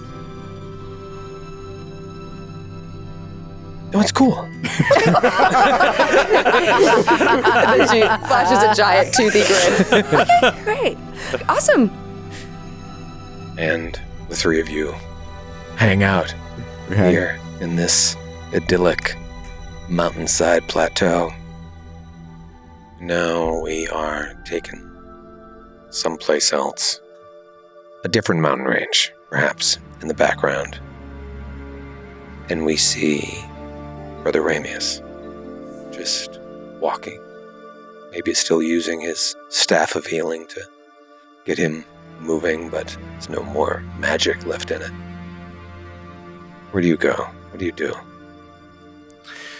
Ramius is, I think he travels a great deal, and I think we see him like talking to several different powerful people about what happened, kind of, and relaying this story. And I don't know, with a little bit of Flayleaf, maybe it gets a little embellished, and there's like almost a theatrical nature to it. But in the end, he's sort of describing the importance of the things that, yeah, exactly. Pass it around. It's fine. The importance of what everybody sacrificed, and I think he focuses all that under what the Keeper was trying to explain to everyone, the importance of doing your best to understand the various and different cultures of the world and all of our differences, but how we're all in it together. And in so doing, he's sort of collecting money. He's sort of like gathering resources through all of these connections, and then maybe we see where all that is going, and it's being funneled into the construction of a new abbey. And yeah, that abbey is being set against a beautiful mountain range, and we see him sort of overseeing some of the construction, smiling, talking with some of the people that are the builders, the architect. And we see him, going through the gardens and helping out with the gardens and stuff like that. And perhaps there's a whole wing of this abbey being built that attached right to it is like a hospital. And they're, and putting in all these beds and all these facilities where they can service the sick and needy, in the area. And then maybe we see him down below in a crypt that's been built below, and he's just like polishing these beautiful brass plates that have been bolted to the stone but engraved with the names of people that have made the ultimate sacrifice to make this possible, to make the world we live in possible. we see Asta's name and, a brief description, and Talitha's plaque, and Lucky's plaque. Maybe we see on the floor almost like a coffin-sized brass plaque with Sakawachi's name on it and his sacrifice. And but then there's like a carved statue as part of it all, this black carved statue, and it's a Yeti standing there, and a plaque at the bottom of that names Einamoran, explains how he to this day stands watch over the world, and people don't realize it unless they come to this small abbey in this corner of the world and visit this crypt to realize what everyone is sacrificing to let them be there. And then maybe we just see him like, it's done.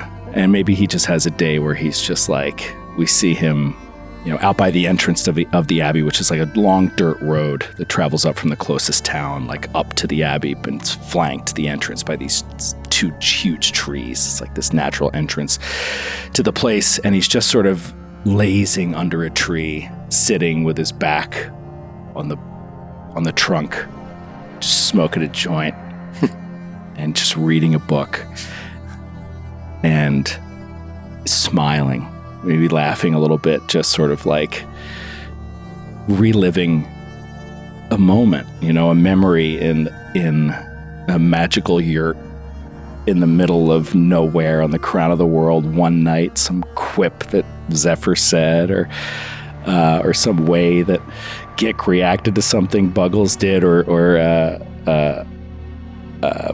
whatchamacallit, holy Christ, the hedgehog. Some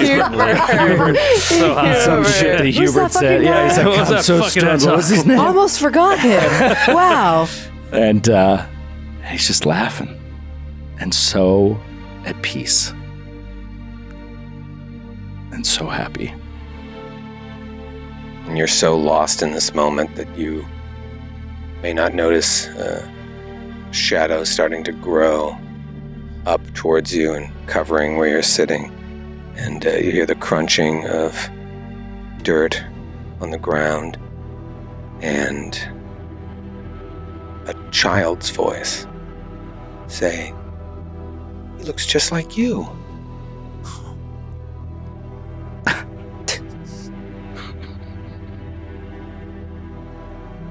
And you turn and you see a little boy standing, holding hands with a man that looks very similar to you, though larger, more muscular.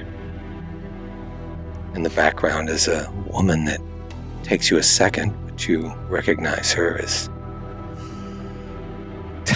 Tally Lucky, whatever her name was. Talitha Lucky Osterman. Yeah. Talitha Lucky Osterman. Oh, God. And the man looks at you. He's everything you're not and everything you are. He says, "You always did like to read." And you look at him the same way you're looking at me. Blackout. Oh.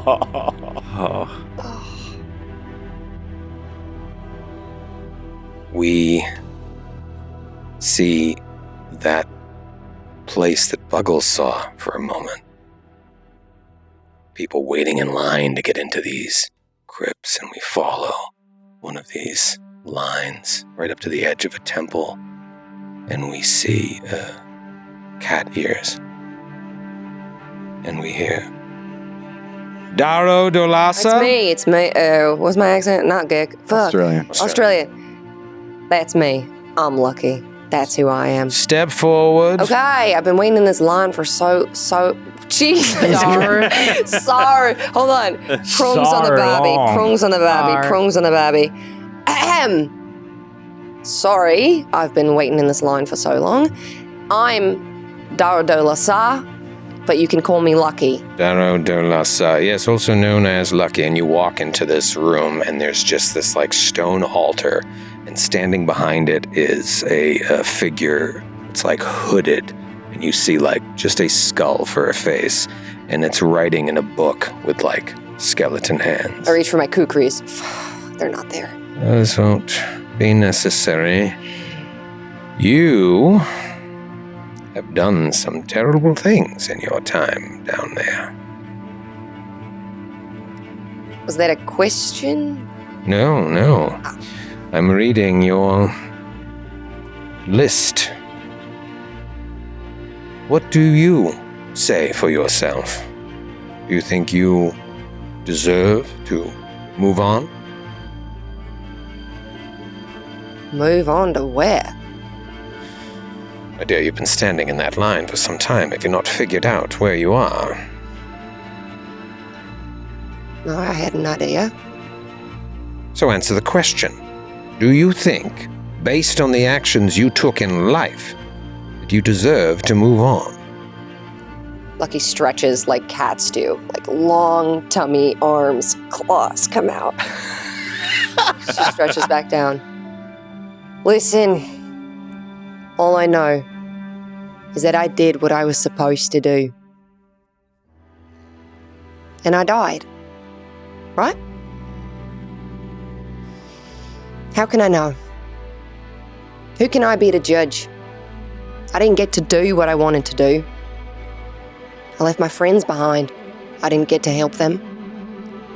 Does that make me a bad person? Maybe. I killed people who I was told to kill. I saved people who I cared about. I can't be the one to answer those questions, but I will say, if it gets me out of this line, yeah, okay. Take me to whatever's next. Skeleton just stares at you from beneath his eyes and writes in his book. And from there we see 7 archers close in on the Vine Hall, where Lemma Feldthorn is sitting atop Mulberry. In the hall. She is. Does she ever get off that horse? Sitting atop this terrible in there. Kicking plates. thing, and she's being crowned the new High Oak Steward. And then Mulberry's like stamping wildly, knocking over candelabras, shattering glass, stiffing crotches. And then we leave there and we see this like forest scene where the 2 Leshies, Wisteria and Hyacinth, are having a Leshy orgy with several other plants. There's drugs, there's booze. Yes. And There's bees involved. there's so much drugs and sex, and they're just like, yes, yes, that is the good spot. And as we pan out, there's just a shitty little sign, and it says the Eternal Grove written on it. We see the gnome commune rebuilding and refortifying the Greenleaf Forest treehouse. Like something out of the Twilight Zone, we see Thinland Farms and their strange group of ageless people wandering about. We see the Smiling Wolves. Oh, yeah. Returning from a hunt and approaching their new camp. We don't see mats, but we know they're the Smiling Wolves by their clothing. And the way they eat people. And the way they eat people. They're coming back to their camp, but something seems off, and as they approach, they see something or hear something in the middle of the camp, and they go over and they see Matt's almost completely torn apart, dismembered, severed arms. His head is lying there, eyes open, and sitting atop him, all covered in blood and naked, his father. And he just takes a bite out of Matt's arm and says, "Happy Thanksgiving." Oh my God. We see Enuma. So fucked up. Enuma, Daniji, Ulikook, returning to a minuet, and the whole tribe is there to greet them, but obviously noticeably absent is both Pamak and of course Sakawachi, and the path clears for an old woman who walks up to the group. It's Seshu. Deniji steps up to her and just falls to her knees, weeping, and Seshu lays her hand on the huntress and gently tries to bring her back up to standing, and you can hear sobbing and crying in the crowd as well, and Seshu, says, no, do not cry for those that we lost.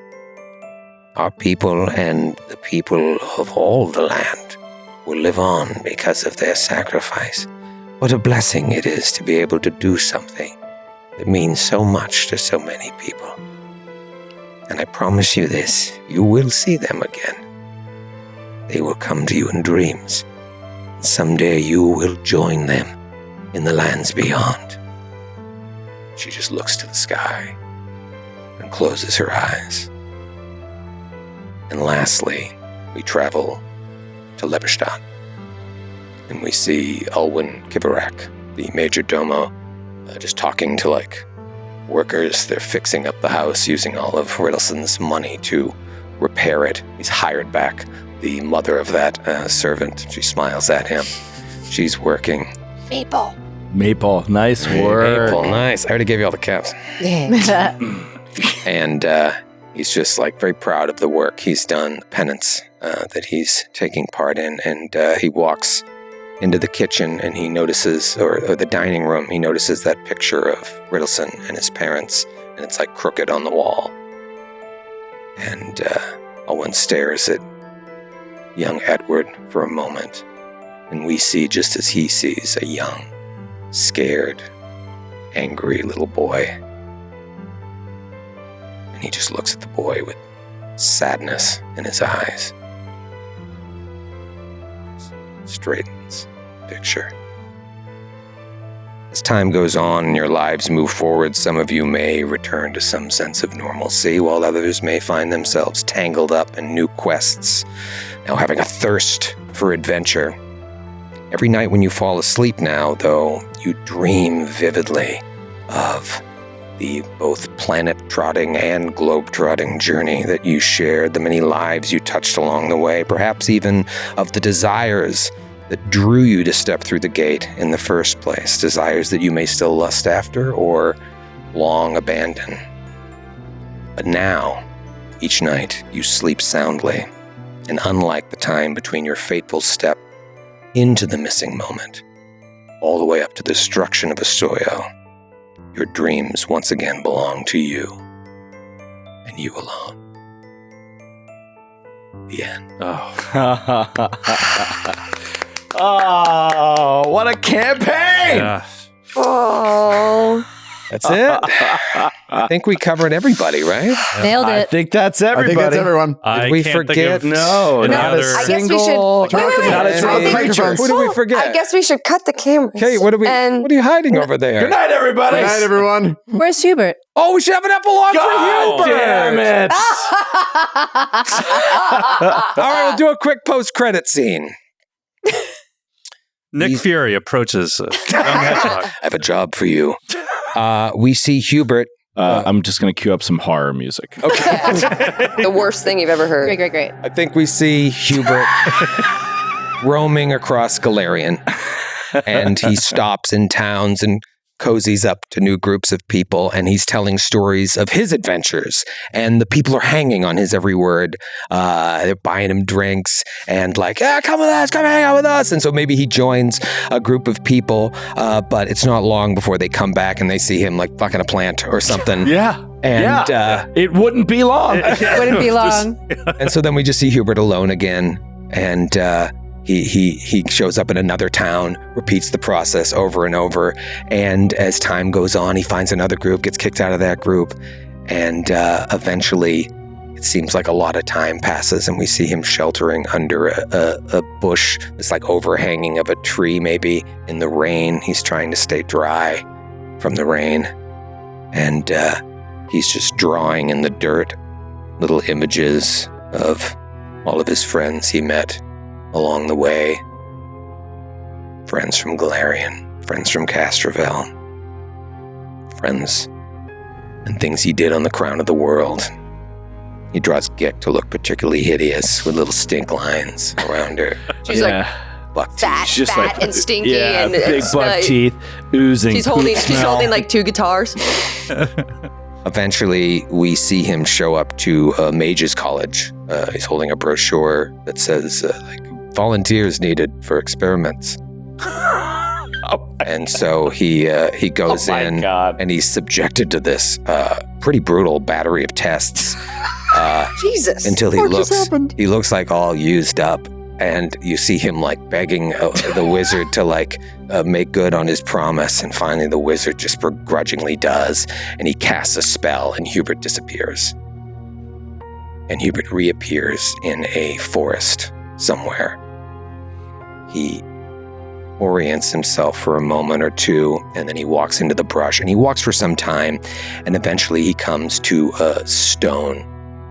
It's just written. It's misspelled, but it says mother. And he begins talking to the stone, telling the stone of all his adventures, just like he did in all the bars and what a hero he was and all of his friends that he made. And he's laughing and smiling and happy. And then he leaves and he's looking around again. He comes to a little hole like in a tree. And he reaches deep inside with his tiny little arms and he pulls out Susan. And he starts telling her the stories and of his adventures, and he's laughing, he's smiling, he's so happy. And then we see Hubert standing outside of Kanipo's giant tree. And he walks inside, tucks Susan into his pocket, and then walks through the empty halls until he reaches Kanipo's throne room. Walks over to his cage. It's all like bent and broken and rusted. He rubs his hand against it. And then he just kind of walks over to Kanipo's throne and tries to hoist himself up to sit in it. And he looks around the room. And then we see the room change. There is all manner of plants around, strange accoutrements, and the walls are all decorated with these childlike drawings of all the adventures you shared together with him that he drew. Sometimes he looks like the hero, sometimes he doesn't. Gick still looks terrible in all of them. Horribly disfigured. You see that he's moved his mother's grave into the room and has built a shrine to her. There's a little section for Susan and all sorts of rocks. And as we pan back around, we see Hubert is really, really old. And he's sitting there all decrepit and he's smiling, looking at everything. And he gets up and just slowly hobbles across the room to his mother's grave. And he just kind of curls up like a small house cat and lays underneath it and closes his eyes. And from there we pan up to a remarkably beautiful drawing, unlike the childlike drawings in the rest of the room, of Asta. And behind Asta is this Fabio-esque version of Hubert. It's so sad. And don't make me feel bad for that fucking asshole.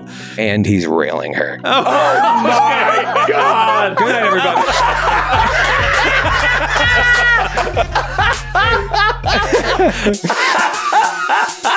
I swear,